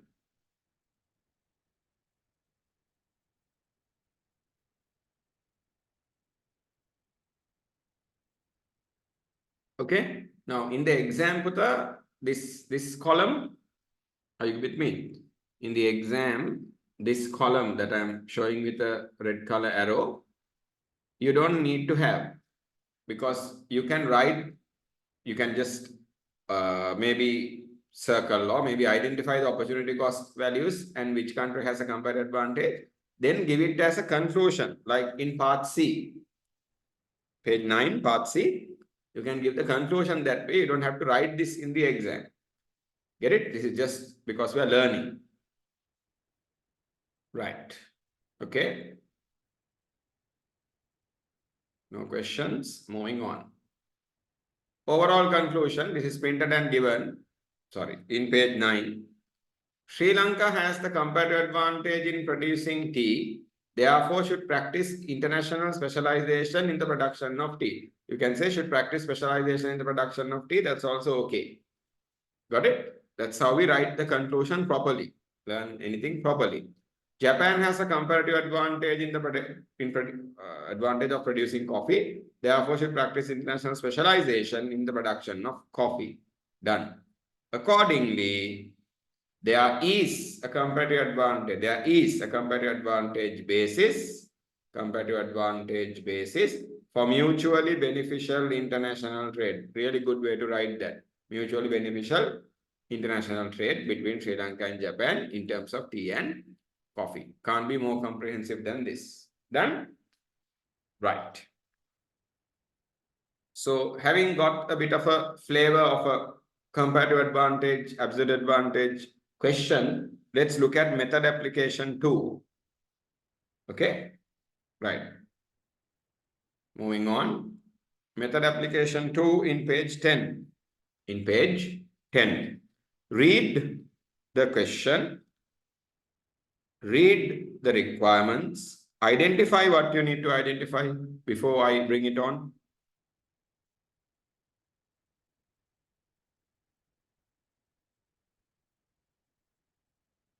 Hold on, there seems to be a problem. Yes, the symbol here, right? But that's what you're saying. This should be the other way around. Okay, I'll adjust it this way. Can you please do that? If you wrote it this way, then you need to adjust. Okay. Right, thank you for pointing that out. Adjust the symbol. Sri Lanka, Japan has a lesser opportunity cost. Sri Lanka has the great opportunity cost. Done? Right. Then method application 2. What is given now? I am using the same information, same data. So I can show you how things change. Same data, but input. Same data, input. Get it? So that's a big thing for us because everything depends on that input. Cost of production. Okay, cost of producing 1 unit. Ready? Right. First, absolute advantage is the requirement. Now we are looking for the lowest. Now we are looking for the lowest. So tea, who has the lowest value? Japan. Coffee, who has the lowest value? Japan. So Japan has the absolute advantage for both products. Quickly read this. I think you guys are clear. Yeah? Read it once, please. Japan has the absolute advantage of producing tea, therefore should practice specialization in the production of tea. Japan has the absolute advantage in producing coffee, therefore should practice specialization in the production of coffee. Accordingly, there is no absolute advantage basis for mutually beneficial international trade between Sri Lanka and Japan in terms of tea and coffee. Trade should not take place. Simple, basic stuff for us, written, given in a very complete way. Right.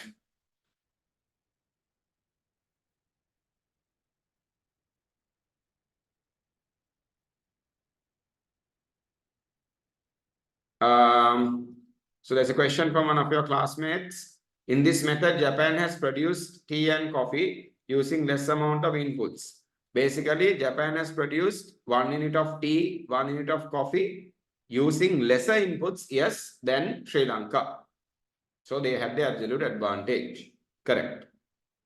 But that doesn't mean necessarily they will have the comparative advantage for both products. That we need to see after comparing what Japan has to give up when they make tea and what Japan has to give up when they make coffee, meaning opportunity cost.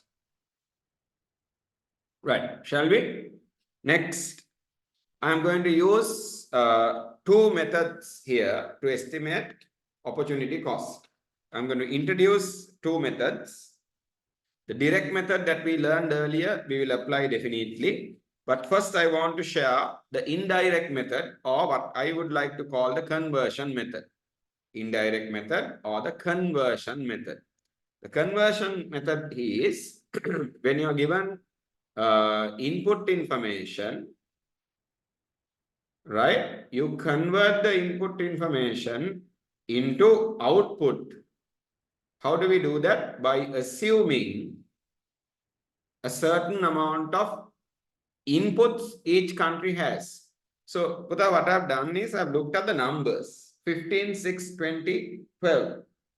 Because I know I will have to divide the number of inputs I assume with those values.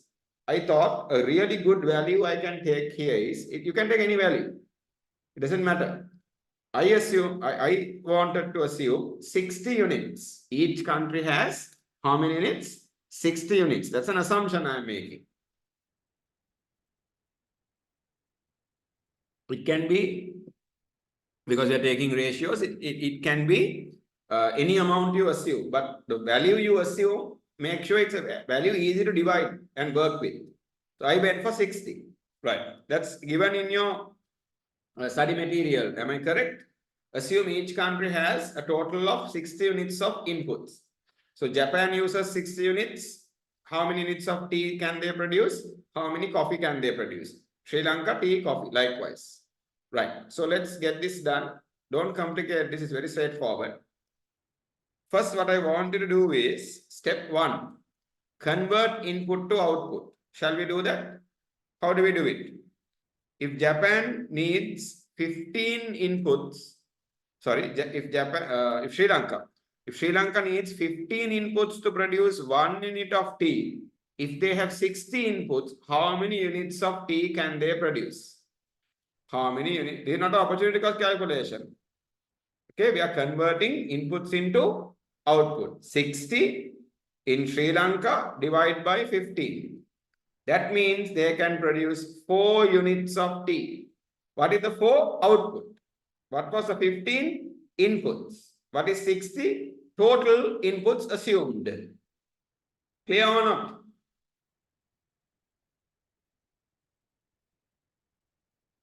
If you are clear, get the job done. Complete the calculation. Complete the calculation. You can do this. It's very simple now. Quickly do it. And once you're done, let me know.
Done? Just get the output values. First step is that.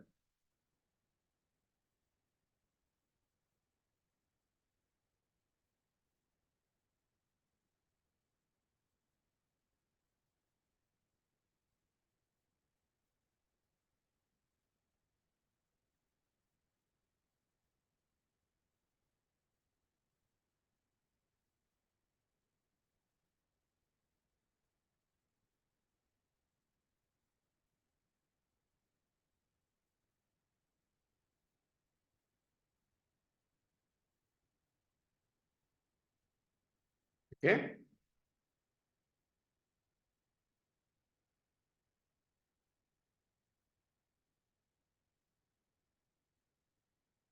Once you have done a quick calculation of the output values, what you will realize is, right? What you will realize is,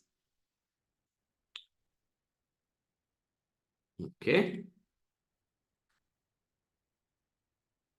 Sri Lanka can produce 4 units of tea and 3 units of coffee, whereas Japan can produce 10 units of tea and 5 units of coffee. Done? Yeah. Check your values. Any clarification? Quickly ask for them. If not, we are okay. Done? Then I have a small table, okay, in page 11 to bring these values so that we can have a small table with output information, no longer input. Now they are output. Then we can do step 2. Go to page 11 and fill the table. How do you fill it? Okay, how do you fill it? Page 11, output, Puta, you need to have Sri Lanka 4 and 3. Japan 6 and no, sorry, Japan 10 and 5. Japan 10 and 5. In other words, you need to have this table somewhere in at the top of page 11. You will find this. Okay, fill that up. Right, now we have my intelligent students output information. Now we have what information? Output information. You, all of you know, with the earlier question we learned how to estimate opportunity cost if it's output. How to estimate opportunity cost if it's output? Foregone divided by gain. Get it? Product not produced divided by the product produced. Got it? Right. Do your standard output opportunity cost calculation. Do your standard output opportunity cost calculation. The table is here. The format is given. Step 2. Oops. Can you guys do the calculation? Remember, this is output now. This information is output. So you are given the format. You have Sri Lanka, you have Japan, right? You have the opportunity costing, will leave some space there. It's given to you. Then estimate tea, estimate coffee. But remember, you are having now output information. Do your calculation. I'll give you 1 minute and tell me when you are done. I hope and pray all of you guys are doing this with us. Easily you cannot do this. Right? Not doing this is the easy thing to do. Anyone can do it. So since you guys are unique, since you guys are special, do it. Don't know whether that made sense. Get it done. Estimate opportunity cost.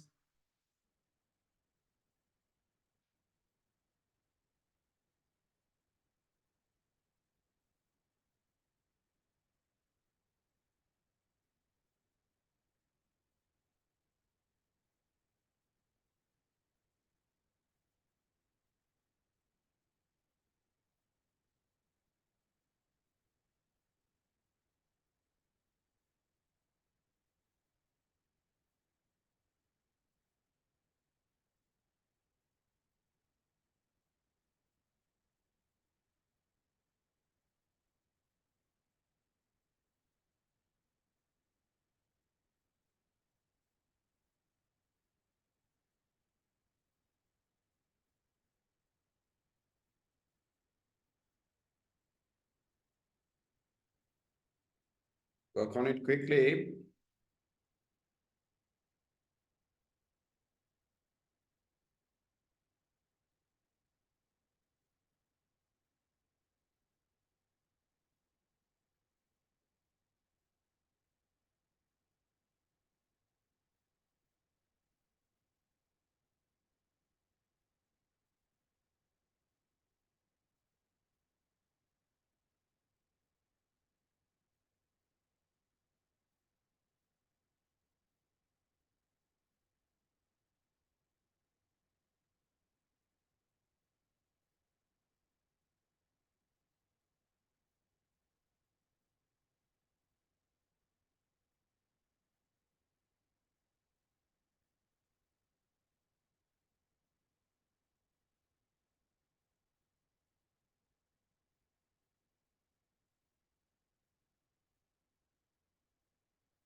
Done? I need more of you to tell me when you're done, or tell me if you're done.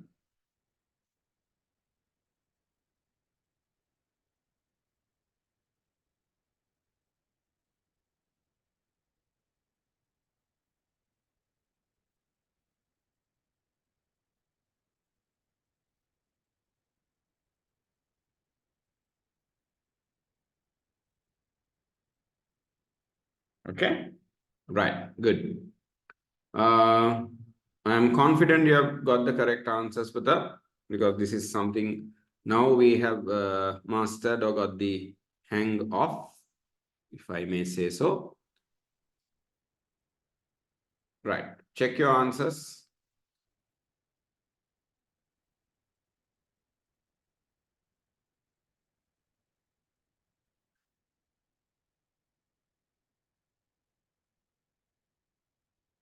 Check whether the method is applied correctly. Now it's output information. So T, opportunity cost of T is coffee divided by T. Opportunity cost of coffee is T divided by coffee. Then the rest is simple maths. Right?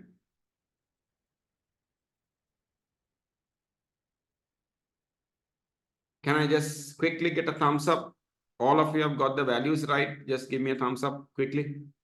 The only way I know that you all are engaged here. Don't make me go to the list.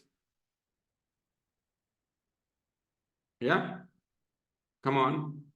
Let me look at the participant list. Ajay, are we there?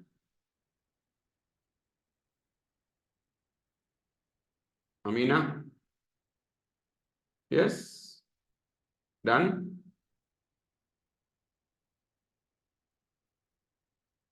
Rahmi, Quinn? Okay, Ravindu, are we okay?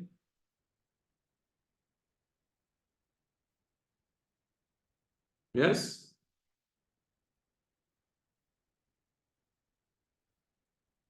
Okay, quickly respond with that, then only I will be confident to move on.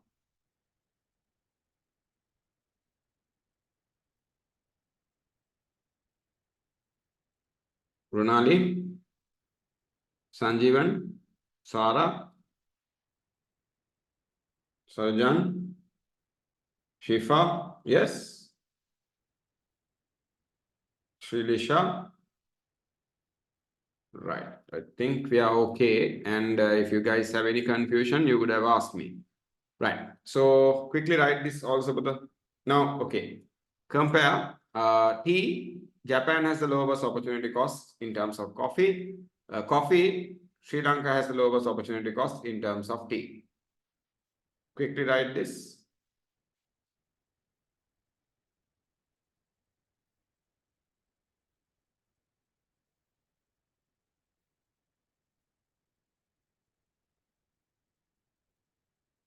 Okay.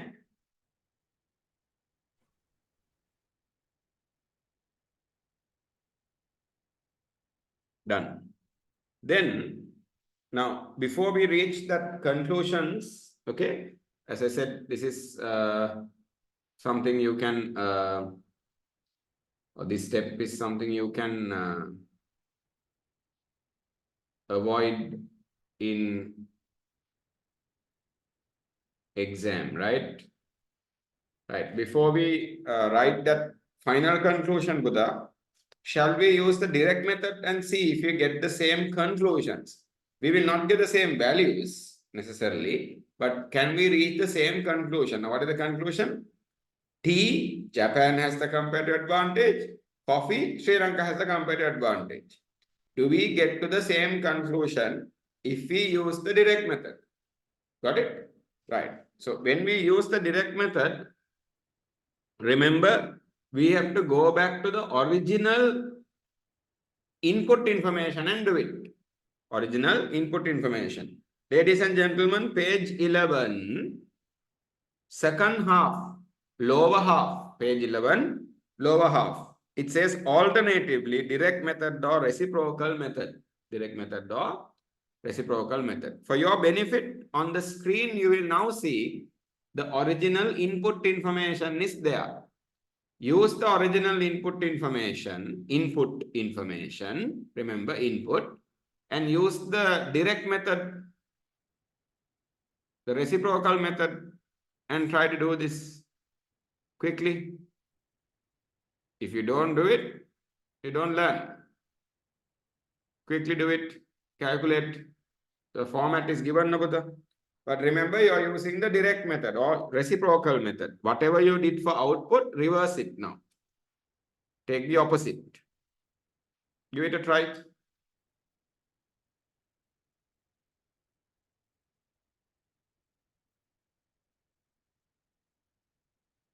Go on quickly. Oops. You guys are clear, right? So T Sri Lanka, what is the calculation? Tea itself divided by coffee. Got it? You turn it, twist it. Coffee itself divided by tea. Likewise. Quickly do it. Let me know once you're done.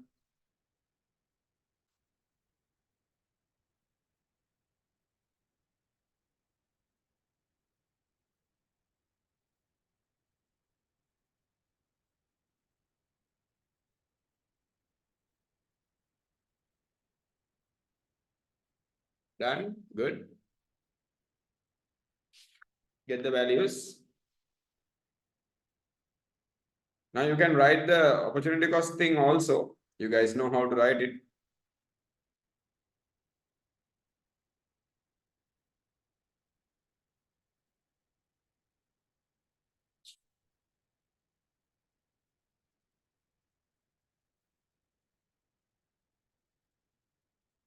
Okay? Done? Can a few more of you guys confirm? Then I can get an idea.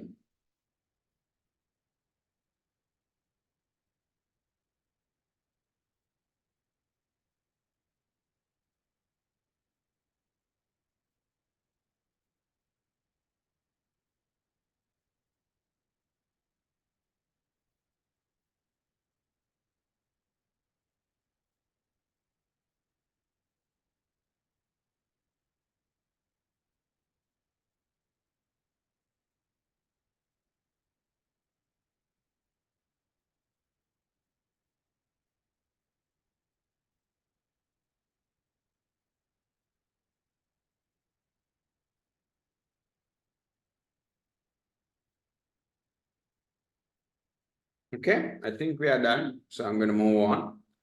First, check the method, whether it's applied properly. Tea divided by coffee, coffee divided by tea. But remember, the answer has to be in the other product at all times. The answer for tea is 0.75 coffee. That doesn't change. 0.75 still coffee. Answer for coffee is 1.33 tea. Okay. Right. Then Japan, same approach. Okay, I'm going to give you guys a few seconds to check the values. Then we are going to move on. Right. Shall we compare now opportunity cost, please? When we compare opportunity cost, what is the conclusion we reach?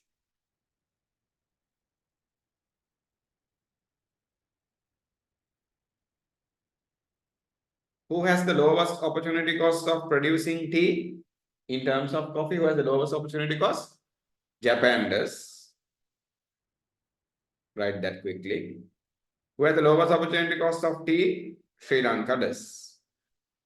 Right. Now, Buddha, in the same page, so Japan, tea, Sri Lanka, coffee.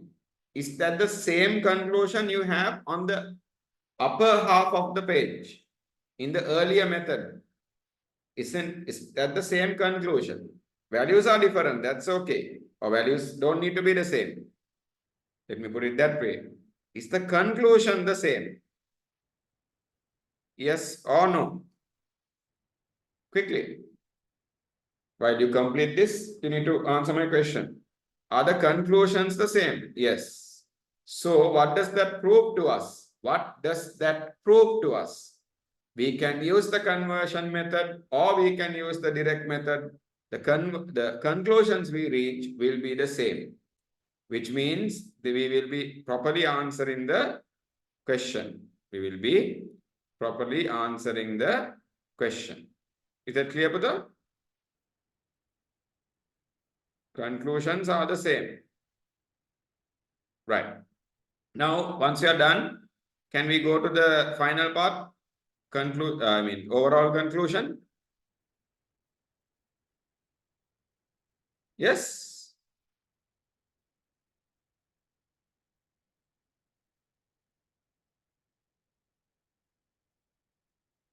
Let's look at the final part then.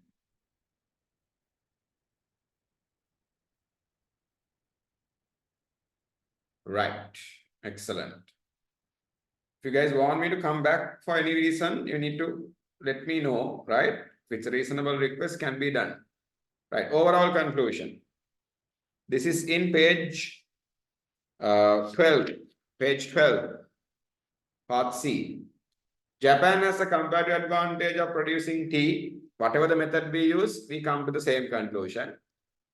And should practice international specialization on the same.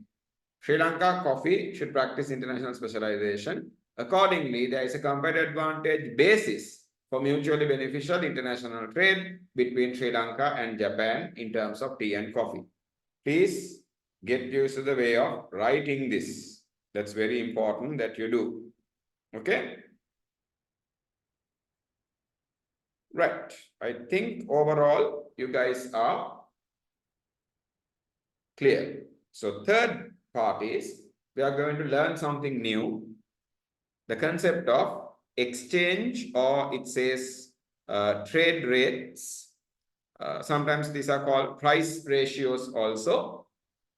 So in the international trade discussion, there are two main types of, right? Yeah, common conclusion, whether it's the indirect conversion method or the direct reciprocal method. Okay, right. There are two main exchange-based concepts, exchange rate concepts.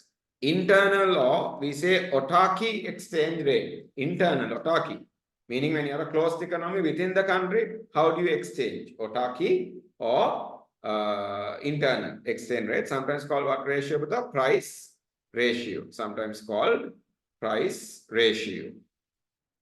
Right? These are the new words you need to be a bit okay with. Autarky or autarky price ratio, autarky exchange rate, internal. Then we have the external again. So we say external price ratio or exchange rate. I've explained the two. The autarky price ratio is the rate at which goods were exchanged or traded within each country before engaging in international trade, when they were autarky, right? Closed economy or self-sufficient. The external exchange rate or external price ratio is the rate at which goods are exchanged or traded among or between two countries after engaging in international trade. Then we learn a concept called mutually beneficial. What is the term? Mutually beneficial. So let's talk about how to get to that mutually beneficial price ratio or the exchange rate. It's a very simple process, nothing new, everything you already know. Just logical thinking is what is required, right? So, but I've given method application number 3. I've taken the summarized information here.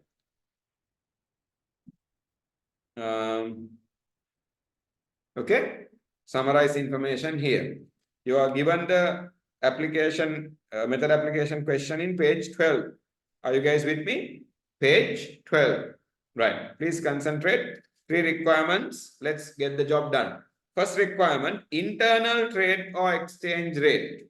Shall we learn how to properly estimate and show the internal trade rate. What are the two countries? Canada and USA. My strong recommendation for you is always present the internal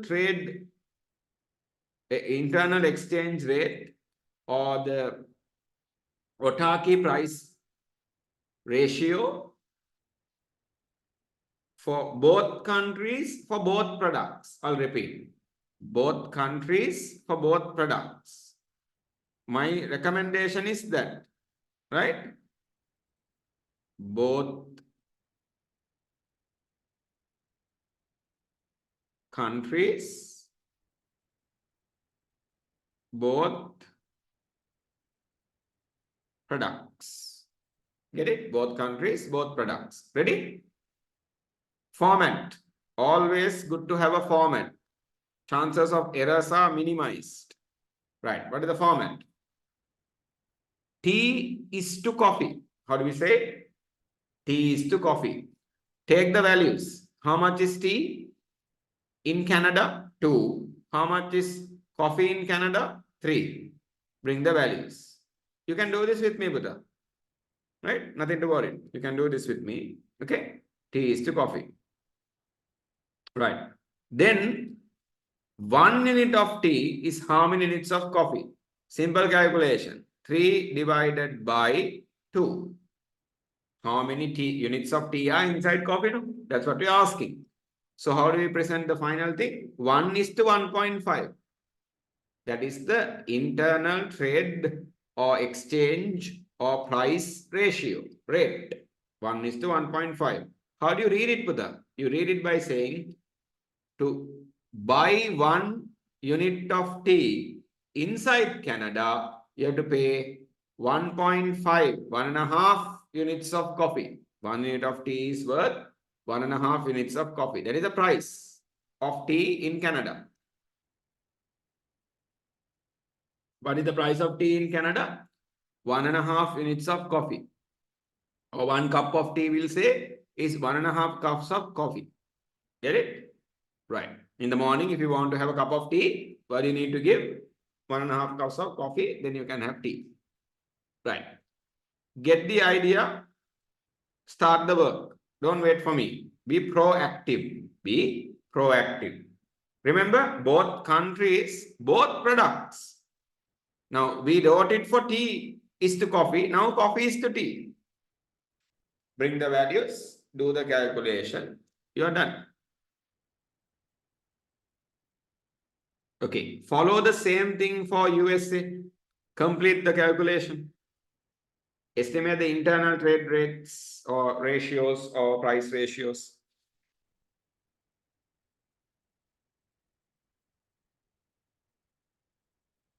Okay. Get it done for USA. Our friends.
Done. What is the situation in USA? How expensive is tea and coffee in USA? How cheap is tea and coffee in USA?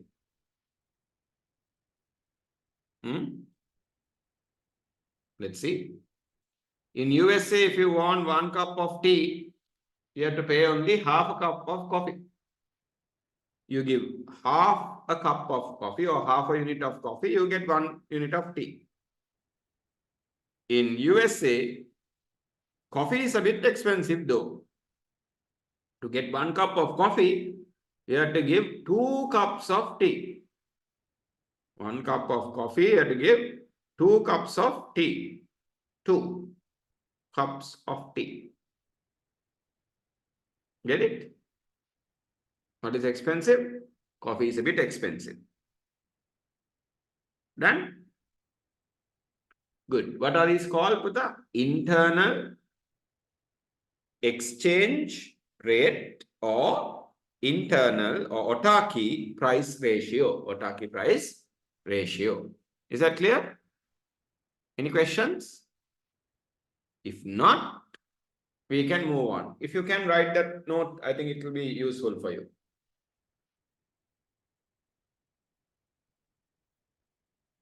Because we are going to do this again, but you need to see that.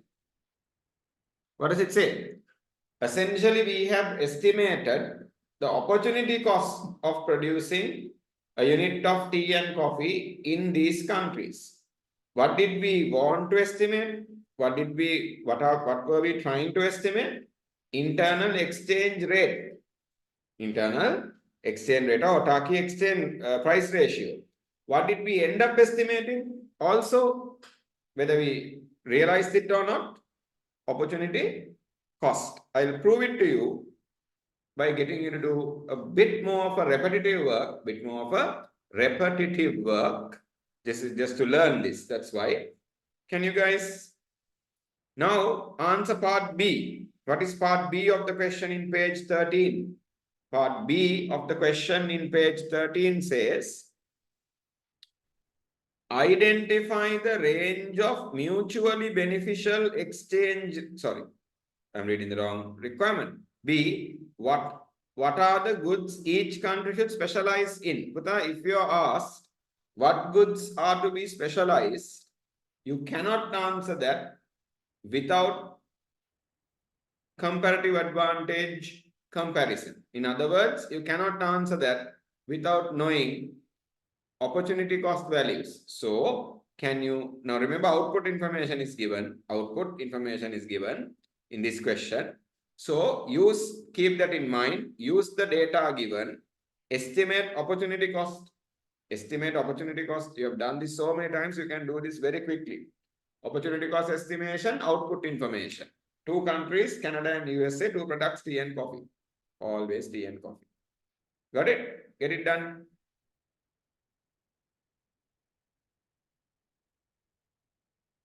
Estimate opportunity cost, please. Output information. Estimate opportunity cost. Do it quickly. Page 13, part B, requirement B.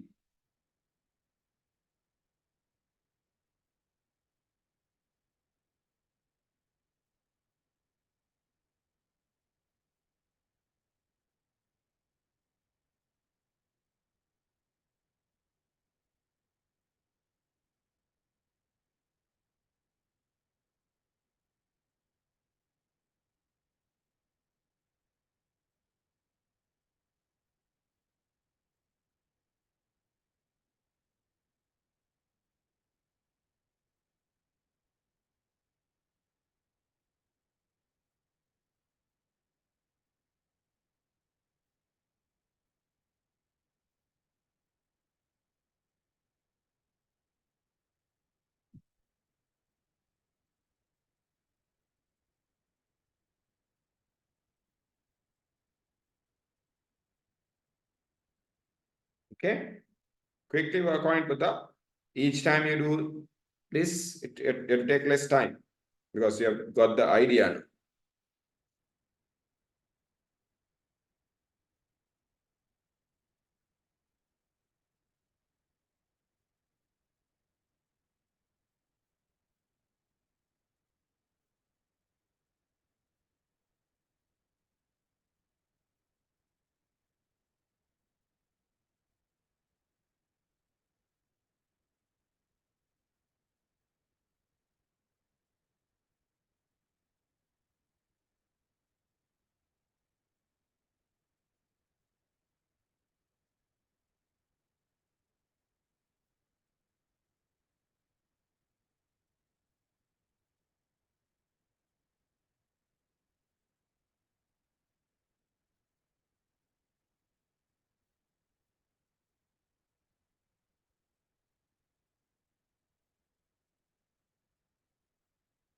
Okay, good. Some of you are done. Great. There we go. Right. If I bring on the calculation, because it's output for the opportunity cost of T is, we are producing tea, we are giving up coffee then. So coffee divided by T.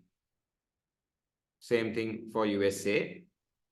Coffee, that means we are producing coffee, giving up tea. So T divided by coffee.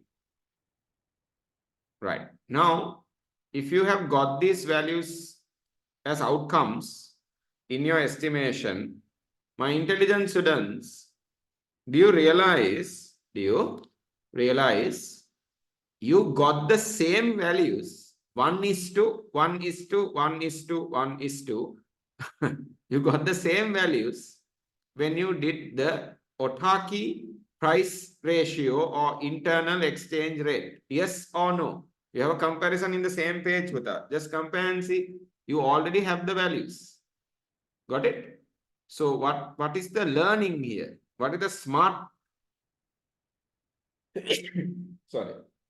What is the smart thing to learn and keep in mind? In an exam question, if they ask you for the autarky or internal exchange rate, and then again ask you which country should specialize in what, you don't have to repeat the calculation. Autarky exchange rate, if you follow the format I recommended, is the same as opportunity cost. Same as opportunity cost. Right. So T, USA, USA has the lowest opportunity cost of in terms of coffee, and coffee, Canada has the lowest opportunity cost in terms of tea. Write these things quickly, please. Complete the illustration. Complete the answer, rather.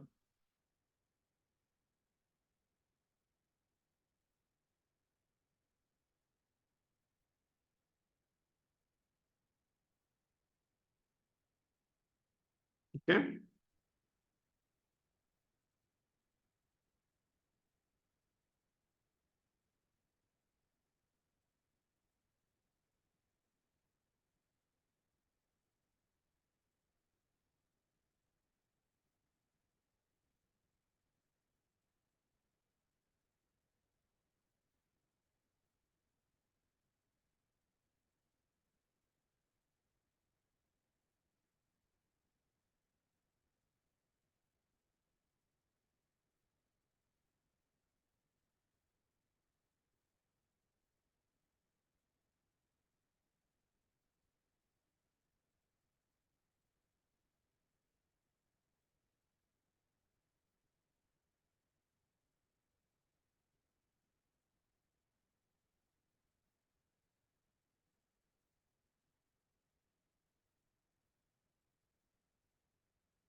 Right. Then we move on to a final and the very simple process of deriving the mutually beneficial exchange rate. Mutually beneficial exchange rate.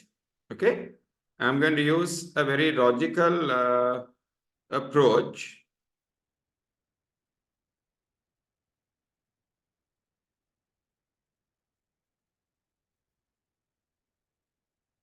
Okay. So once you're done with this, I think you guys are done. Right. Let's move on. Now, one thing I want from you is you have to tell me the specializations. No? So I'll bring that to this slide. Okay. We are deriving the mutually beneficial external exchange rate or price ratio.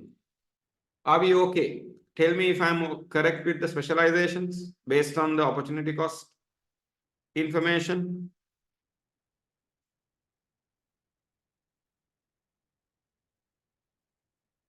Yes or no?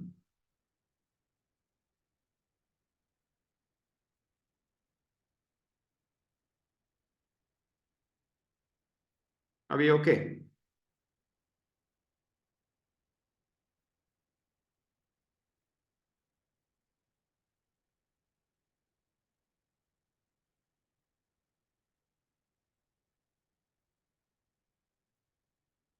Yeah, right. Good.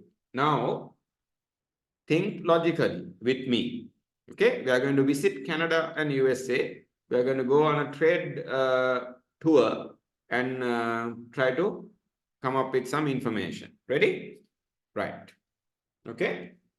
You don't need to do this, Putha, but I need to go back to the internal exchange rates, right? You don't need to write anything. Just first follow and learn. Right. Here we go. Right. Now, this we already have. Are you clear? Right. This information we already have. Right. Now, just use the information you have. Okay. Putha, who specializes in tea? USA. USA specializes in tea. So let's go to USA. Let's go to USA, where T is equal to 1. T is equal to 1 here. Right. So USA makes, so we are now here. Okay. USA makes T. We went to, if I number this, it might make a bit more sense. The steps, or I'll go with ABC. Is that okay? Right. A, go to the country where the product is being specialized. We want to write the mutually beneficial exchange rate for T first, A. Then second step, B, where T is equal to 1, right? USA makes tea, sells tea. When they sell tea within USA, they get 0.5 units of coffee. You go to USA and say, USA, why don't you sell your tea? Listen, why don't you sell your tea? Why don't you sell your tea to Canada? Canada will give you 0.25. Now we are trying to promote USA to sell tea to Canada, export tea to Canada because they specialize in tea. And we are telling them Canada is willing to pay 0.25 units of coffee. If you are USA, will you take that deal? Will you sell coffee to Canada? Sorry, will you sell tea to Canada when you get 0.25? Remember, already inside USA, how much are you getting for tea? 0.5. So answer the question. With that, would you take that deal if you were USA? You would say, no, thank you. Knowing US approach, they will say, fly a kite. No, they would say, why should we export our tea to Canada and only get 0.25 coffee when we can already get 0.5 more than that in our country, our own country, in our Turkey. Get what I'm saying? So USA will say, for I'll just write something rough here, okay? For tea, USA will say, we need anything more than 0.5, right?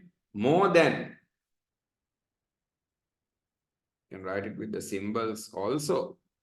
But anyway, USA will say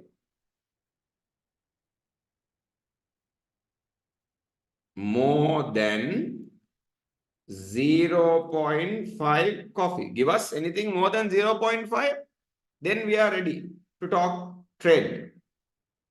Are we clear? Right. Now, USA exports tea, no? Are we clear? What does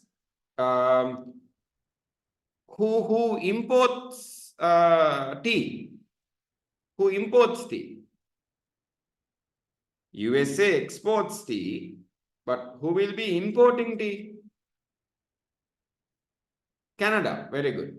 Canada will be importing tea. So go to Canada where T is equal to 1. Where T is equal to 1. Right. You go to Canada and say, right now, so C, we go to Canada, and D, we go here. Right. Now look at this. What is the situation in Canada? In Canada, to buy 1 cup of tea, they don't produce tea, they only produce coffee.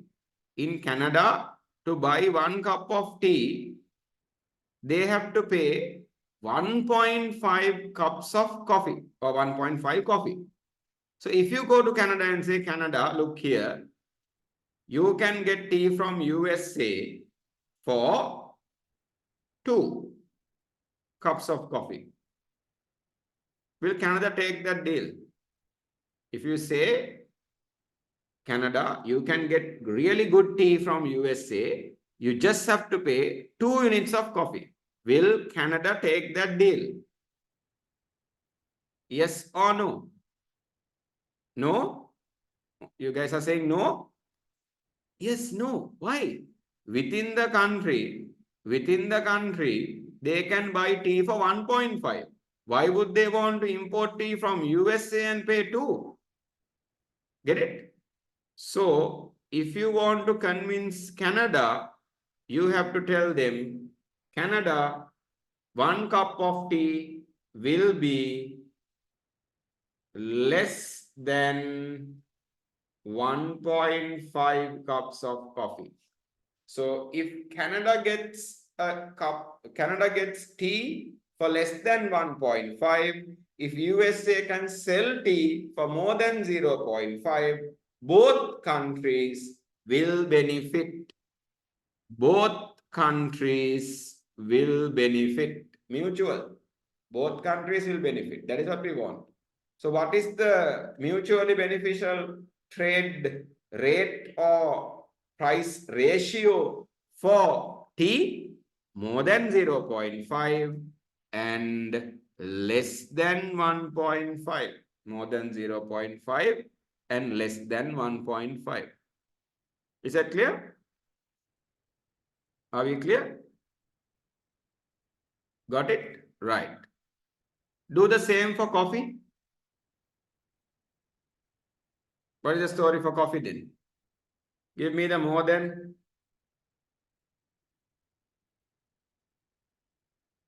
and less than. Give me the more than and the less than for coffee.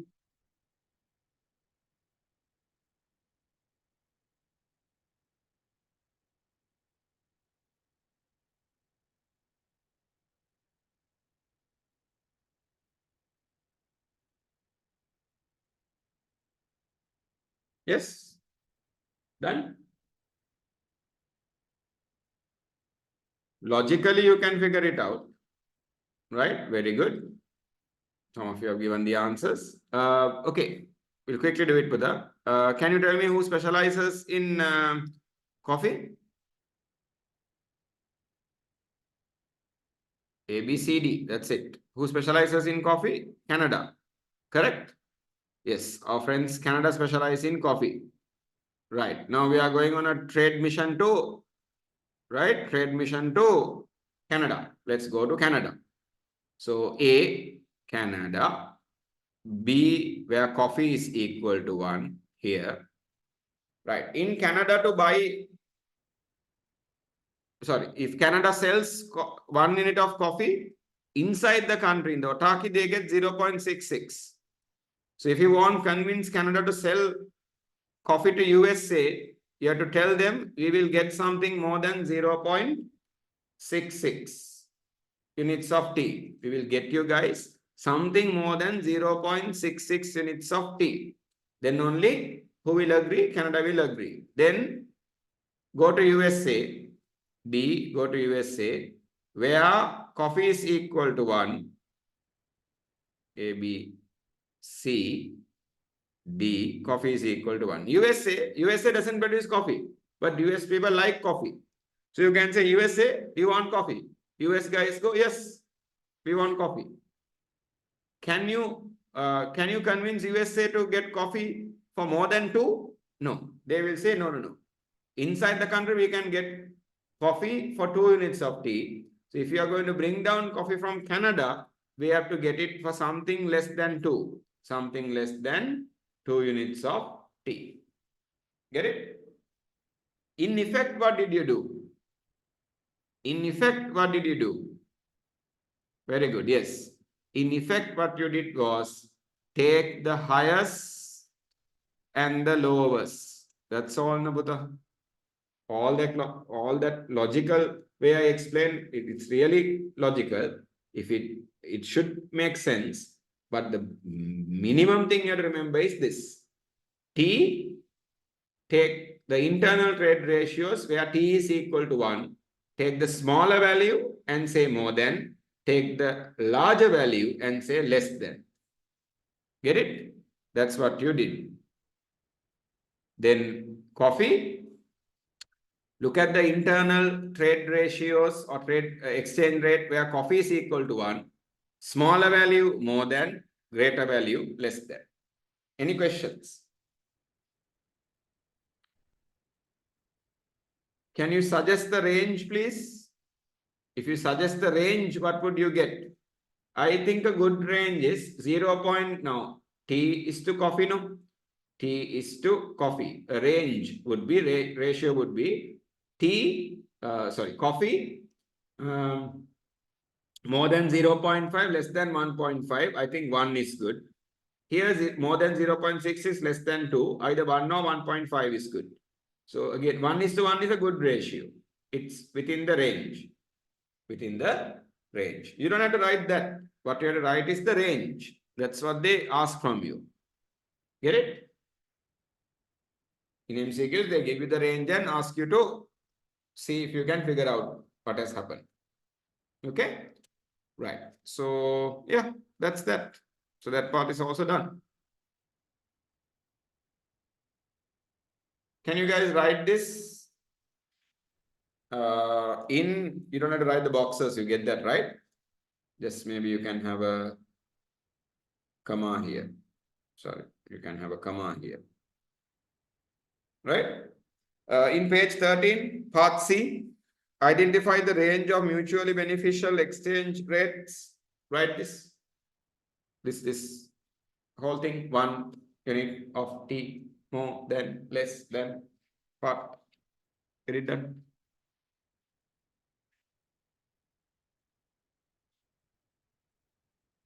Okay, let me know as soon as you're done.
Done?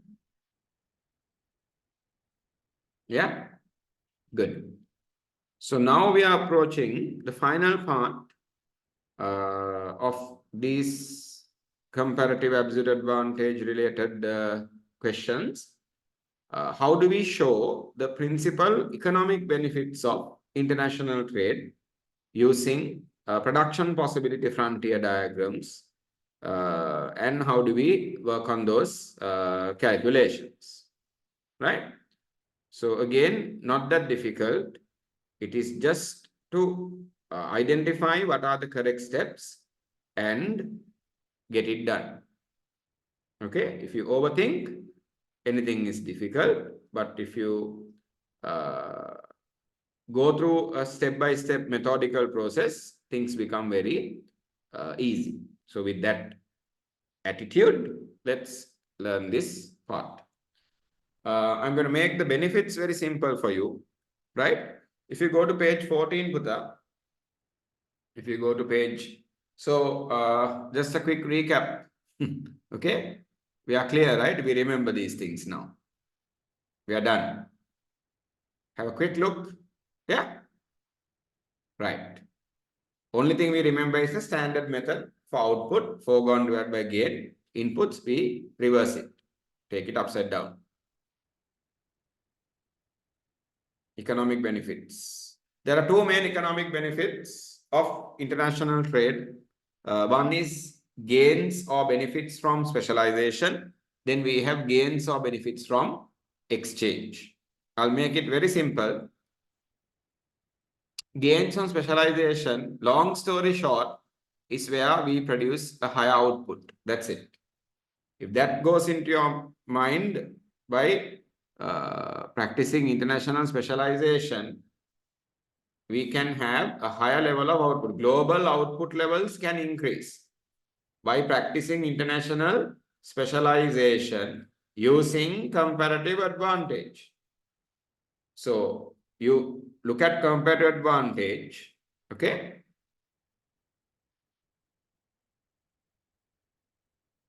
Right, I'll give you a certain order here. We look at comparative advantage. We practice international specialization. We end up producing more as a country. And as a result, when all the countries in the world do this, what increases? Global output increases. This is called the gains from specialization. I've explained everything, but the gist is that, the summary is that use comparative advantage principle, practice international specialization, get a higher level of output, and as a country, if you do that, and if all countries follow this principle, you will end up achieving what? Increase overall global output. That's called gains from specialization. Any questions? Please ask. Gains from exchange. What's the story here? Again, if you engage in international trade based on comparative advantage, right? And exchange or trade based on comparative advantage, okay? The consumers in a given country receive an opportunity, right?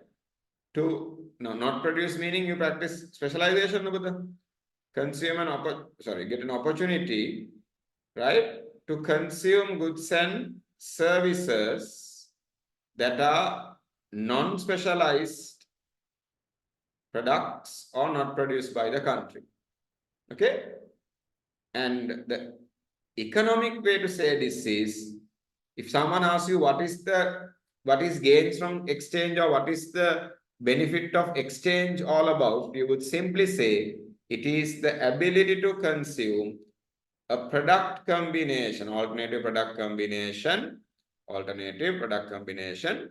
or a nice way to say is bundle of goods outside a country's production possibility frontier. We can't produce outside the PPF, but we can consume outside the PPF. I'll repeat. We can't produce outside the PPF, but we can consume outside the PPF by engaging in international trade. But the international trade has to be based on comparative advantage.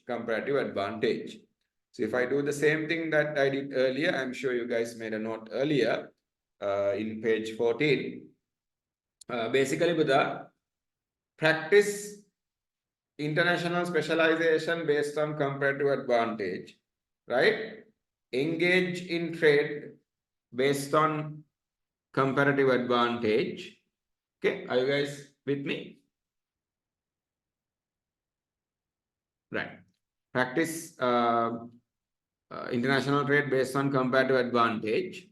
Then you will be able to exchange or trade, okay, I'll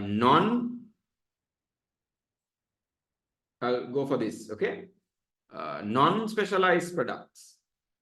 You'll get an opportunity to consume non-specialized products, right? Opportunity to consume, let me change the order quickly. That's better that way.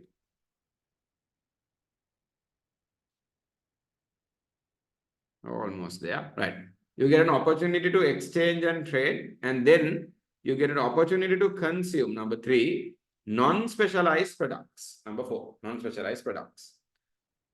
This entire process, if you say it in a production possibility frontier context or in a very economic way, that will be this. So you can say that is, right? You get to consume an alternative product combination or bundle of goods outside the economy's production possibility frontier, right? Any questions?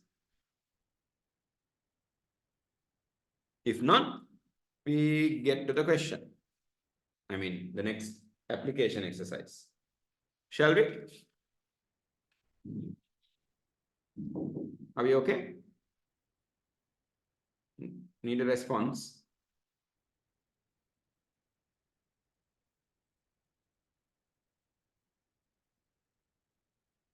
Good. Okay. I would strongly recommend that you guys take a sip or two from the bottle of water that you have next to you. And I also recommend that you stretch your hands a bit. Don't stretch your legs, don't go somewhere. Stretch your hands a bit. And I also recommend that you take a nice deep breath and refocus. Ready? Right. Good. Now get back. Okay, refocus. Right, here we go. Page 14. Write the question first. You write this in page 15. Write this in page 15. The table in page 15. 1-5. Okay, table in page 15. Quickly write. It says 14, but write this in page 15. Done? It's a box for the table.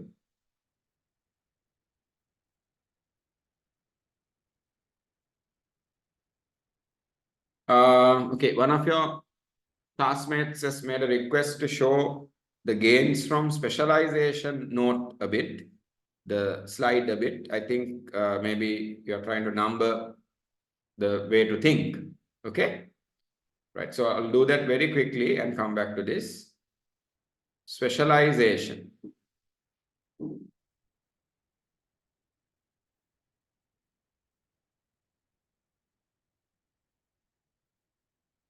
Okay.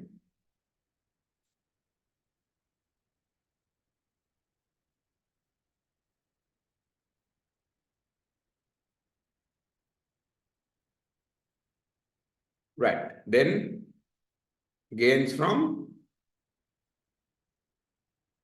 exchange.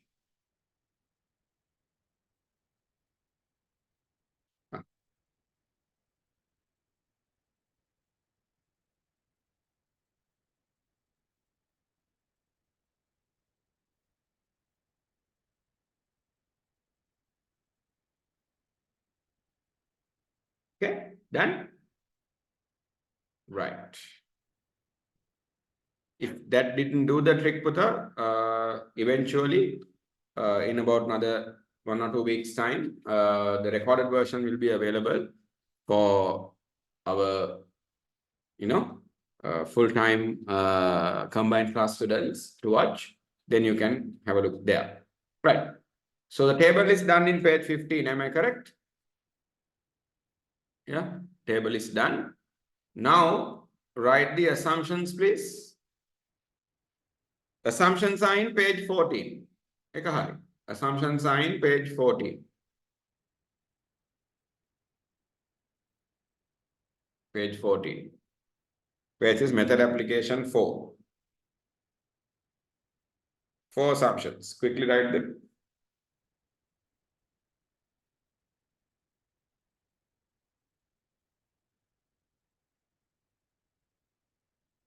Okay.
Are we done?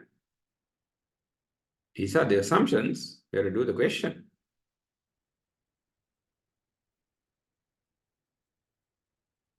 Are you guys clear on the assumptions?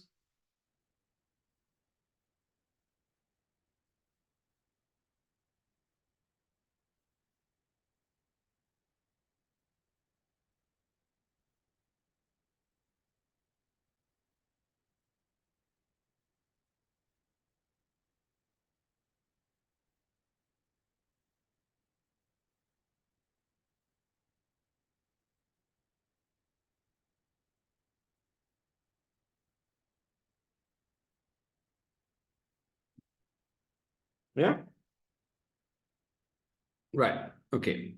I'll read them once very quickly. Each country has 200 labor hours divided, allocated or divided or allocated. Divided or allocated.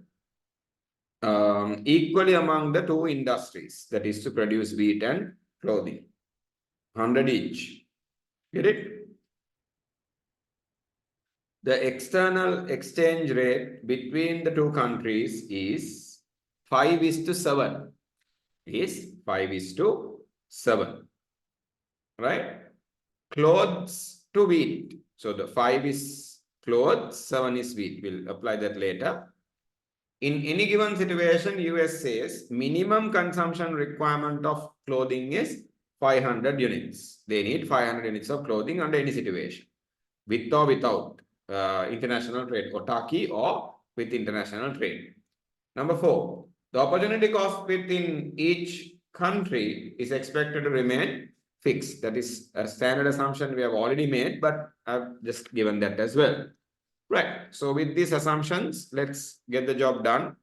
There are 4 requirements. The first requirement is country with the absolute advantage for each product.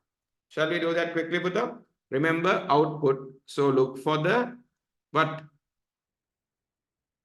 Most. Look for the most. So wheat, Sri Lanka 4, USA 10. USA produces more. Clothes 5 and 5. So here wheat absolute advantage is for USA. For clothes, what do we say? For clothes, we say both countries have an absolute disadvantage. Absolute advantage, you can't share. You can't have an absolute shared advantage. So both countries have an absolute disadvantage. Both countries have an absolute disadvantage. Look at your notes. Look at your notes. Are we okay? USA has an absolute advantage of producing wheat. Fine. USA and Sri Lanka face an absolute disadvantage of producing clothes. So the conclusion again is there is no absolute advantage basis. There is no absolute advantage basis. So do we give up on trade? No. We go and estimate comparative advantage to find out specializations. Can we do that? Output information. I haven't given the chart or anything. Now I want you to do your own thing. You know the format. Take the two countries on the columns, take the two products on the rows, get the job done. That whole space in page 15 is for you to do the calculation, and maybe in the bottom of that space we can write which country specializes in which in a very simple way. Okay, get started with that. Don't let your mind tell you you're tired. It's a state of mind, that's all. Physically okay. Start doing the calculations in page 15 part B. Page 15 part B. What are you doing? Estimating opportunity cost. Output information. Get this done soon.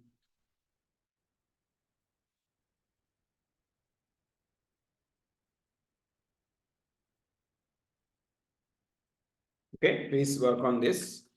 I am confident all of you guys are working in this. Okay.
There's a request to show the previous slide.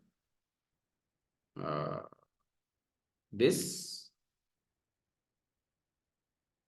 or the one before or this.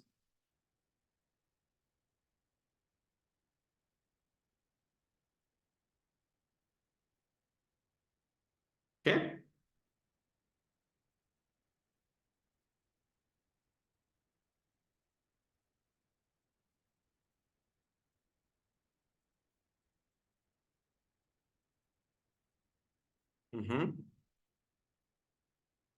So this is printed and given. Okay. In page 15. Hopefully you are clear.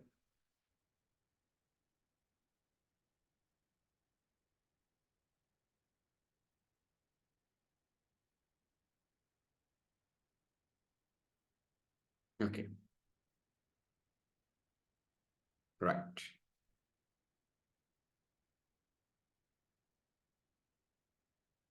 Okay, let's look at your calculations. First, see the method is correct, please. So wheat, then it's clothes divided by wheat. Clothes, wheat divided by clothes. You know the application there. Get the answers. Check the answers if we are okay. I'm sure all of you have got these values right. Okay? Great. Good. Excellent. Then Buta, that's done. There we go. See, simple stuff. Now we know this, right? Now we have effectively mastered the opportunity cost calculations, comparative advantage. We have our specialized format we use, countries on one side, products on the other side. And we quickly apply the formula according to output or input information. The rest of it is just the numbers, right? Analyze, come to the conclusion. What is it? Specializations. Who has the lowest for wheat? USA. Who has the lowest for clothing? Sri Lanka. Done. So who will specialize in what? USA will specialize in wheat. Yeah, you guys can write it that way or in an even more summarized way. If you write, that's okay. Right? USA wheat, Sri Lanka clothing. That's it. USA wheat, Sri Lanka clothing. Done? Excellent. Now, part C, page 16. Page 16, part C. Benefits or gains from specialization. Benefits or gains from specialization. Benefits or gains from specialization. Done? Benefits or gains from specialization. Right. Here we go with that. First, before international trade or autarky. If you can, just write the word autarky also, because sometimes your examiners may use that word. So I don't want you to get confused with it unnecessarily, right? So AUTARKY, autarky. Okay, benefits, first table, we'll say autarky, right?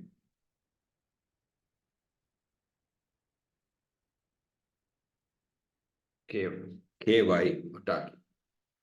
Yeah, autarky. Right? Autarky means without trade, without international trade, autarky. Right. Now,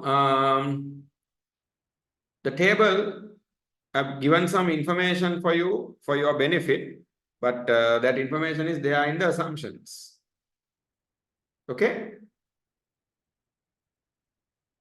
First, understand the table. Sri Lanka Buddha, using 1 unit can produce 4. If they have 100, they can produce 400 of wheat.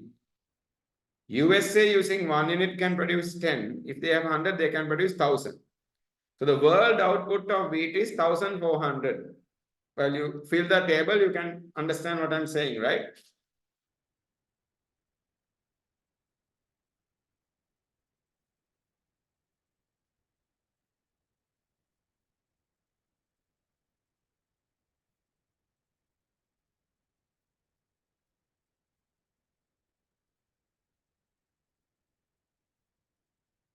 Right.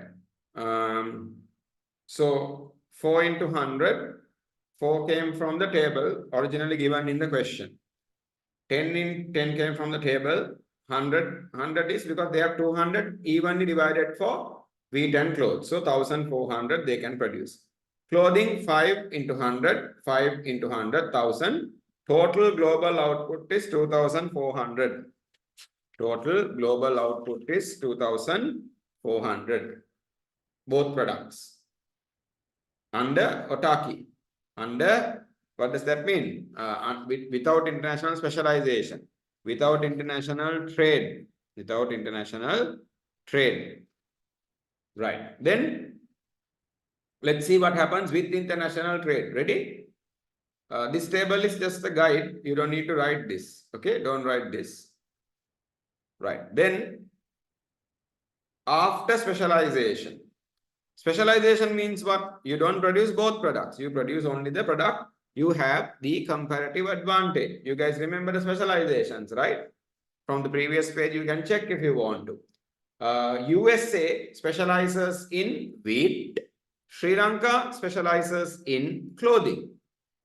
So all 200 Sri Lanka users for clothing, all 200 USA users for wheat. This is the table. Sri Lanka does not produce wheat. USA only produces wheat. They can produce 10 with one input. Now the entire 200 they use to produce wheat. So they produce 2000. Don't know why it says 1000 here. The answer is 2000 and the world output is 2000 wheat. Clothing. USA doesn't produce, only Sri Lanka produces. With 1 we can produce 5, with 200 we can produce 1000. So the total becomes 3000. That's the catch. Same resources, same two countries, same productivity, nothing happened. But because of specialization, global output, don't do this, I'm just trying to explain here. Global output has increased from 2400 to 3000. From 2400 to 3000. This increase in global output is what we call gains from specialization. Gains from specialization. Right. Any questions? And once you're completed the charts, let me know. We are done. Again, follow a format in the exam. This is a good format you can use. Product, the two countries, and the world. If you are done, let me know. Also, if there's any clarification, Buddha, please ask. Okay?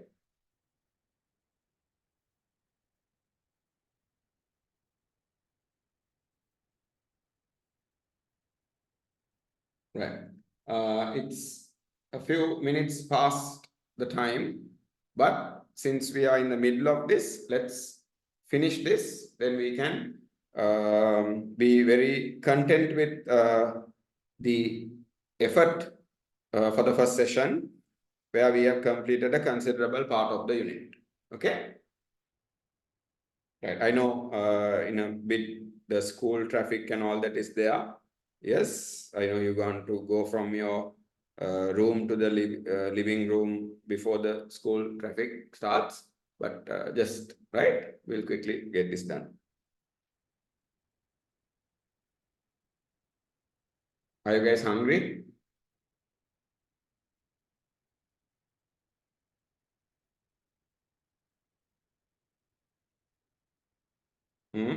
Next Thursday, next to the bottle of water, have a pack of Milo or something.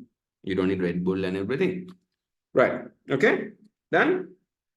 Careful when you put the straw in the Milo. Right. Okay. Done. Okay. Moving on. I think we are done here. Shall we move on? No questions? Then I want you to go to page 17 actually. Page 17, please.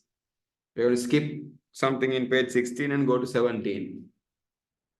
Right. Page 17.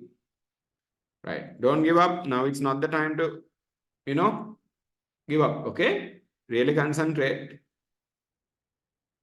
Right. Page 17, please. To show benefits or gains from exchange, we need to have a PPC, production possibility frontier diagram. So I'm going to ask you to do something a bit carefully. Can you mark the axes quickly? Page 17. Vertical axis wheat, horizontal axis clothing. For both countries, mark it, Sri Lanka and USA. Right. Now, the wheat axis, go as much as possible here listen. Let me guide you. Here, much as possible, that would be, don't mark Puta, just listen first. 2000. Okay. So if this is 2000, half will be 1000. Agreed? Half will be 1000. I hope I've taken the half almost accurately. Half would be 1000. And here it would be 500. Right. So Sri Lanka, how much wheat do we produce? If we use, now, are you clear on the calculation here? When you want to draw the production possibility frontier, you need to know that product, what is the maximum we can produce? That's how we can draw it. So what is the maximum amount of wheat we can produce? If we use all 200 labor hours, with 1 minute we can produce 4 into 200, 800. 800. So where do I mark 800? Somewhere in between 500 and 1000. So the halfway stage is 500. So the here halfway stage is 750. You understand? Tentatively I have to find. I think 800 is somewhere here. So 800. Mark 800. Right. That's 1 point for you. 800. Right. So mark all this, especially the 800. Logically do it. Then this axis is going to be 1000. Maximum 1000 clothing. Right? 1000. Halfway point is 500. Halfway point is 500. Okay. But hold on.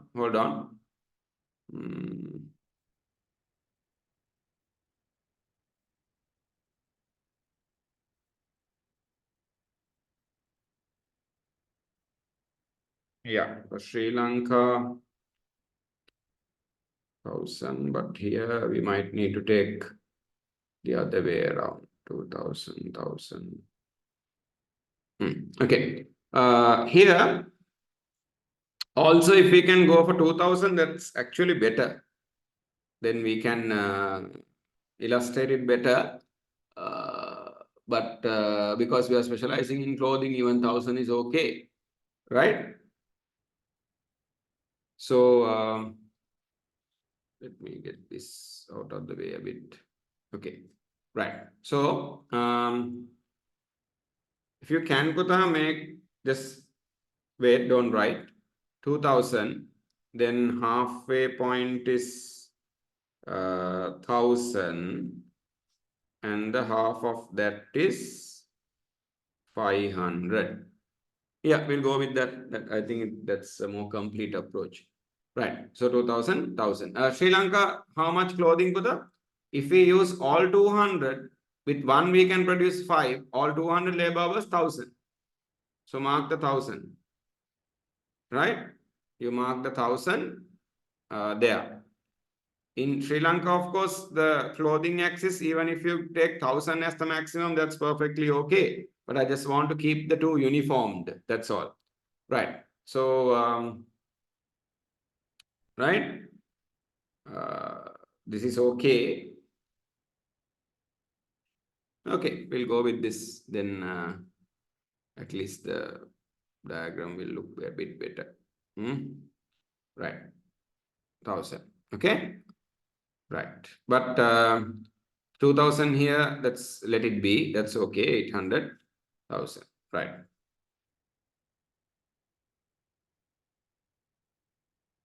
Okay. This is the bit altered. It should be, right? The full axis is 2000. So 800 can't be there. You guys understand what I'm saying, right? Accordingly, adjust and draw. Okay? Right. Then for USA, vertical axis go up to 2000 anyway. Okay? And they actually do produce 2000. vertical axis. Clothing, also I want you to go up to 2000. Listen, 2000, halfway point, 1000, right? Okay.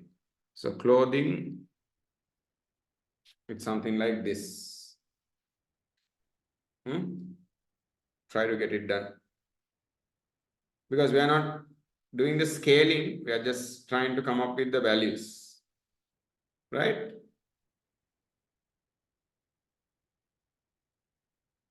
Okay, get the PPCs done.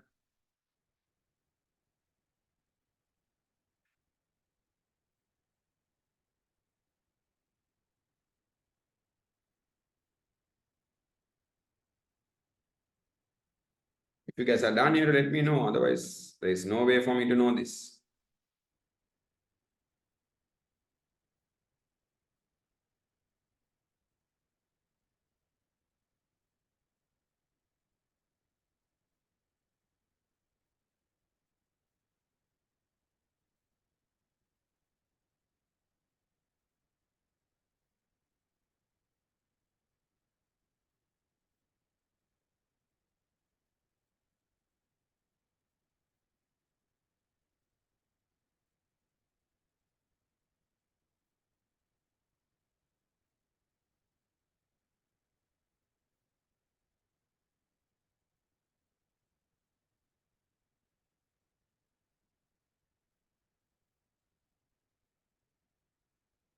Okay, done?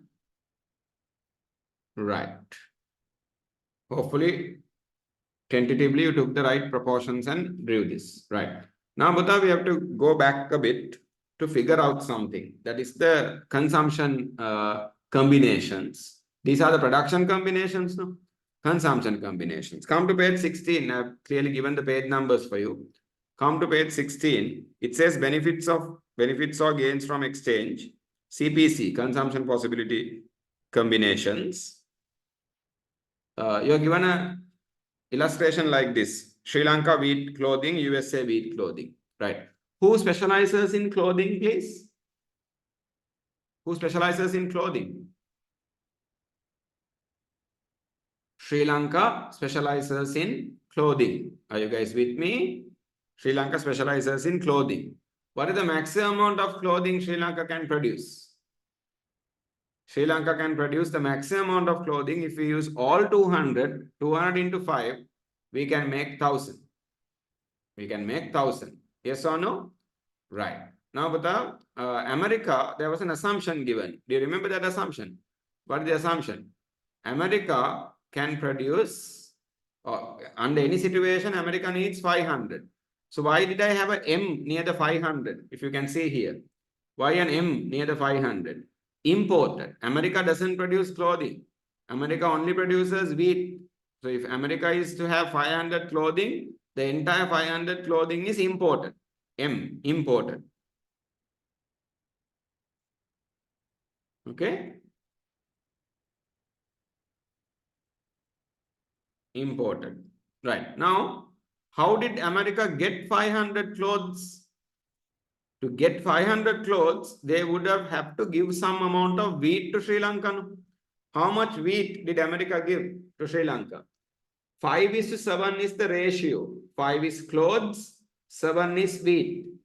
So to get 500 clothing, how much wheat? So 5 is clothes. No? So 500 divided by 5 into 7. That's how we apply the ratio. 500 divided by 5 into 7.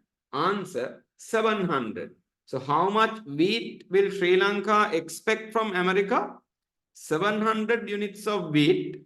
For what? To give America 500 units of clothing. Is that clear, Buddha?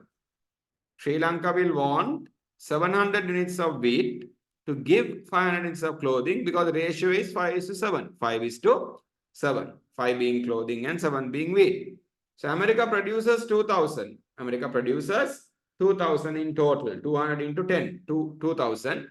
But out of that 2000, they don't consume the entire 2000. They export. X for export. You guys are clear on this? Export. They export 700 to Sri Lanka.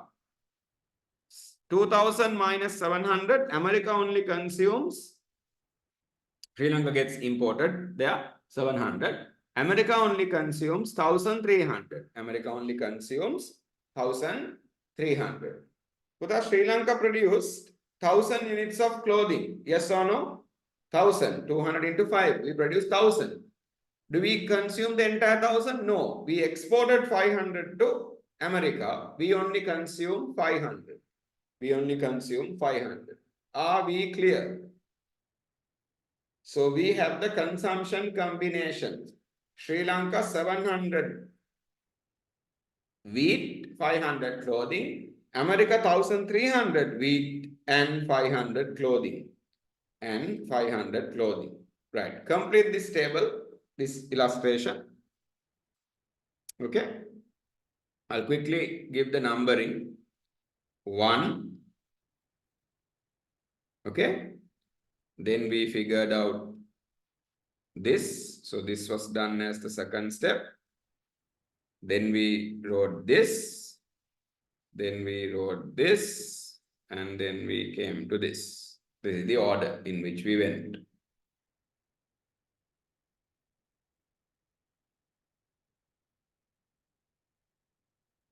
Okay.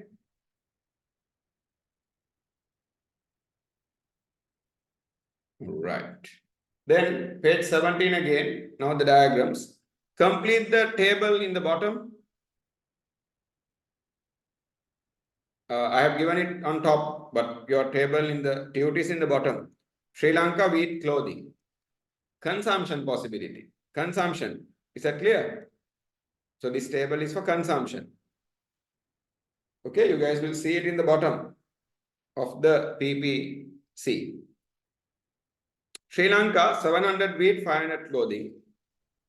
Complete that first. So, and then mark it and show where the point is. If you mark it properly and as accurately as possible, 700 wheat, 500 clothing will be outside the PPC. 700 wheat and 500 clothing should be outside the PPC. Think and see, mark and see. Just get an idea of the values and mark. Get it? If the clothing axis is 1000, middle is 500. Likewise, think like that and mark.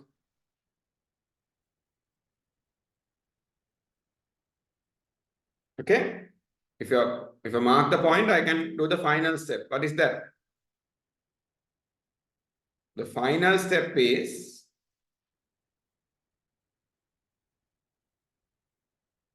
okay.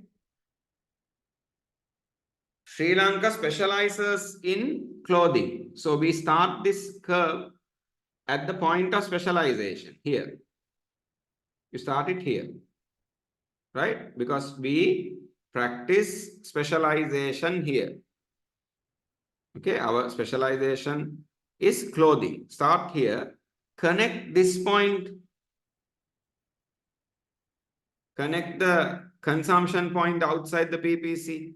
1, 2, and then go up to the vertical axis. Should be 1000 actually. I mentioned 2000. Right? Go up to the vertical axis. Is that clear? So this red color curve is called the CPC, consumption possibility curve. Production possibility curve, consumption possibility curve. Get it? Right. Then same thing with USA. Complete the consumption table. Mark the points. 1300 and 500. 1300 and 500. Then again, remember USA specializes in what, Buddha? USA specializes in wheat. So that is one point. Start there. Then connect this point we marked and draw the curve. CPC.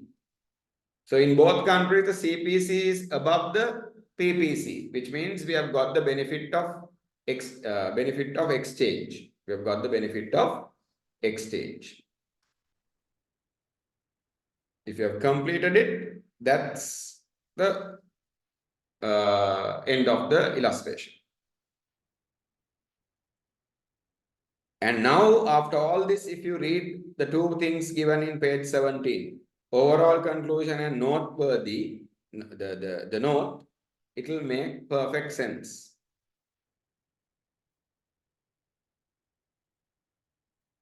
Just because we don't have an absolute advantage basis, we should not, and there is no need to give up on international trade.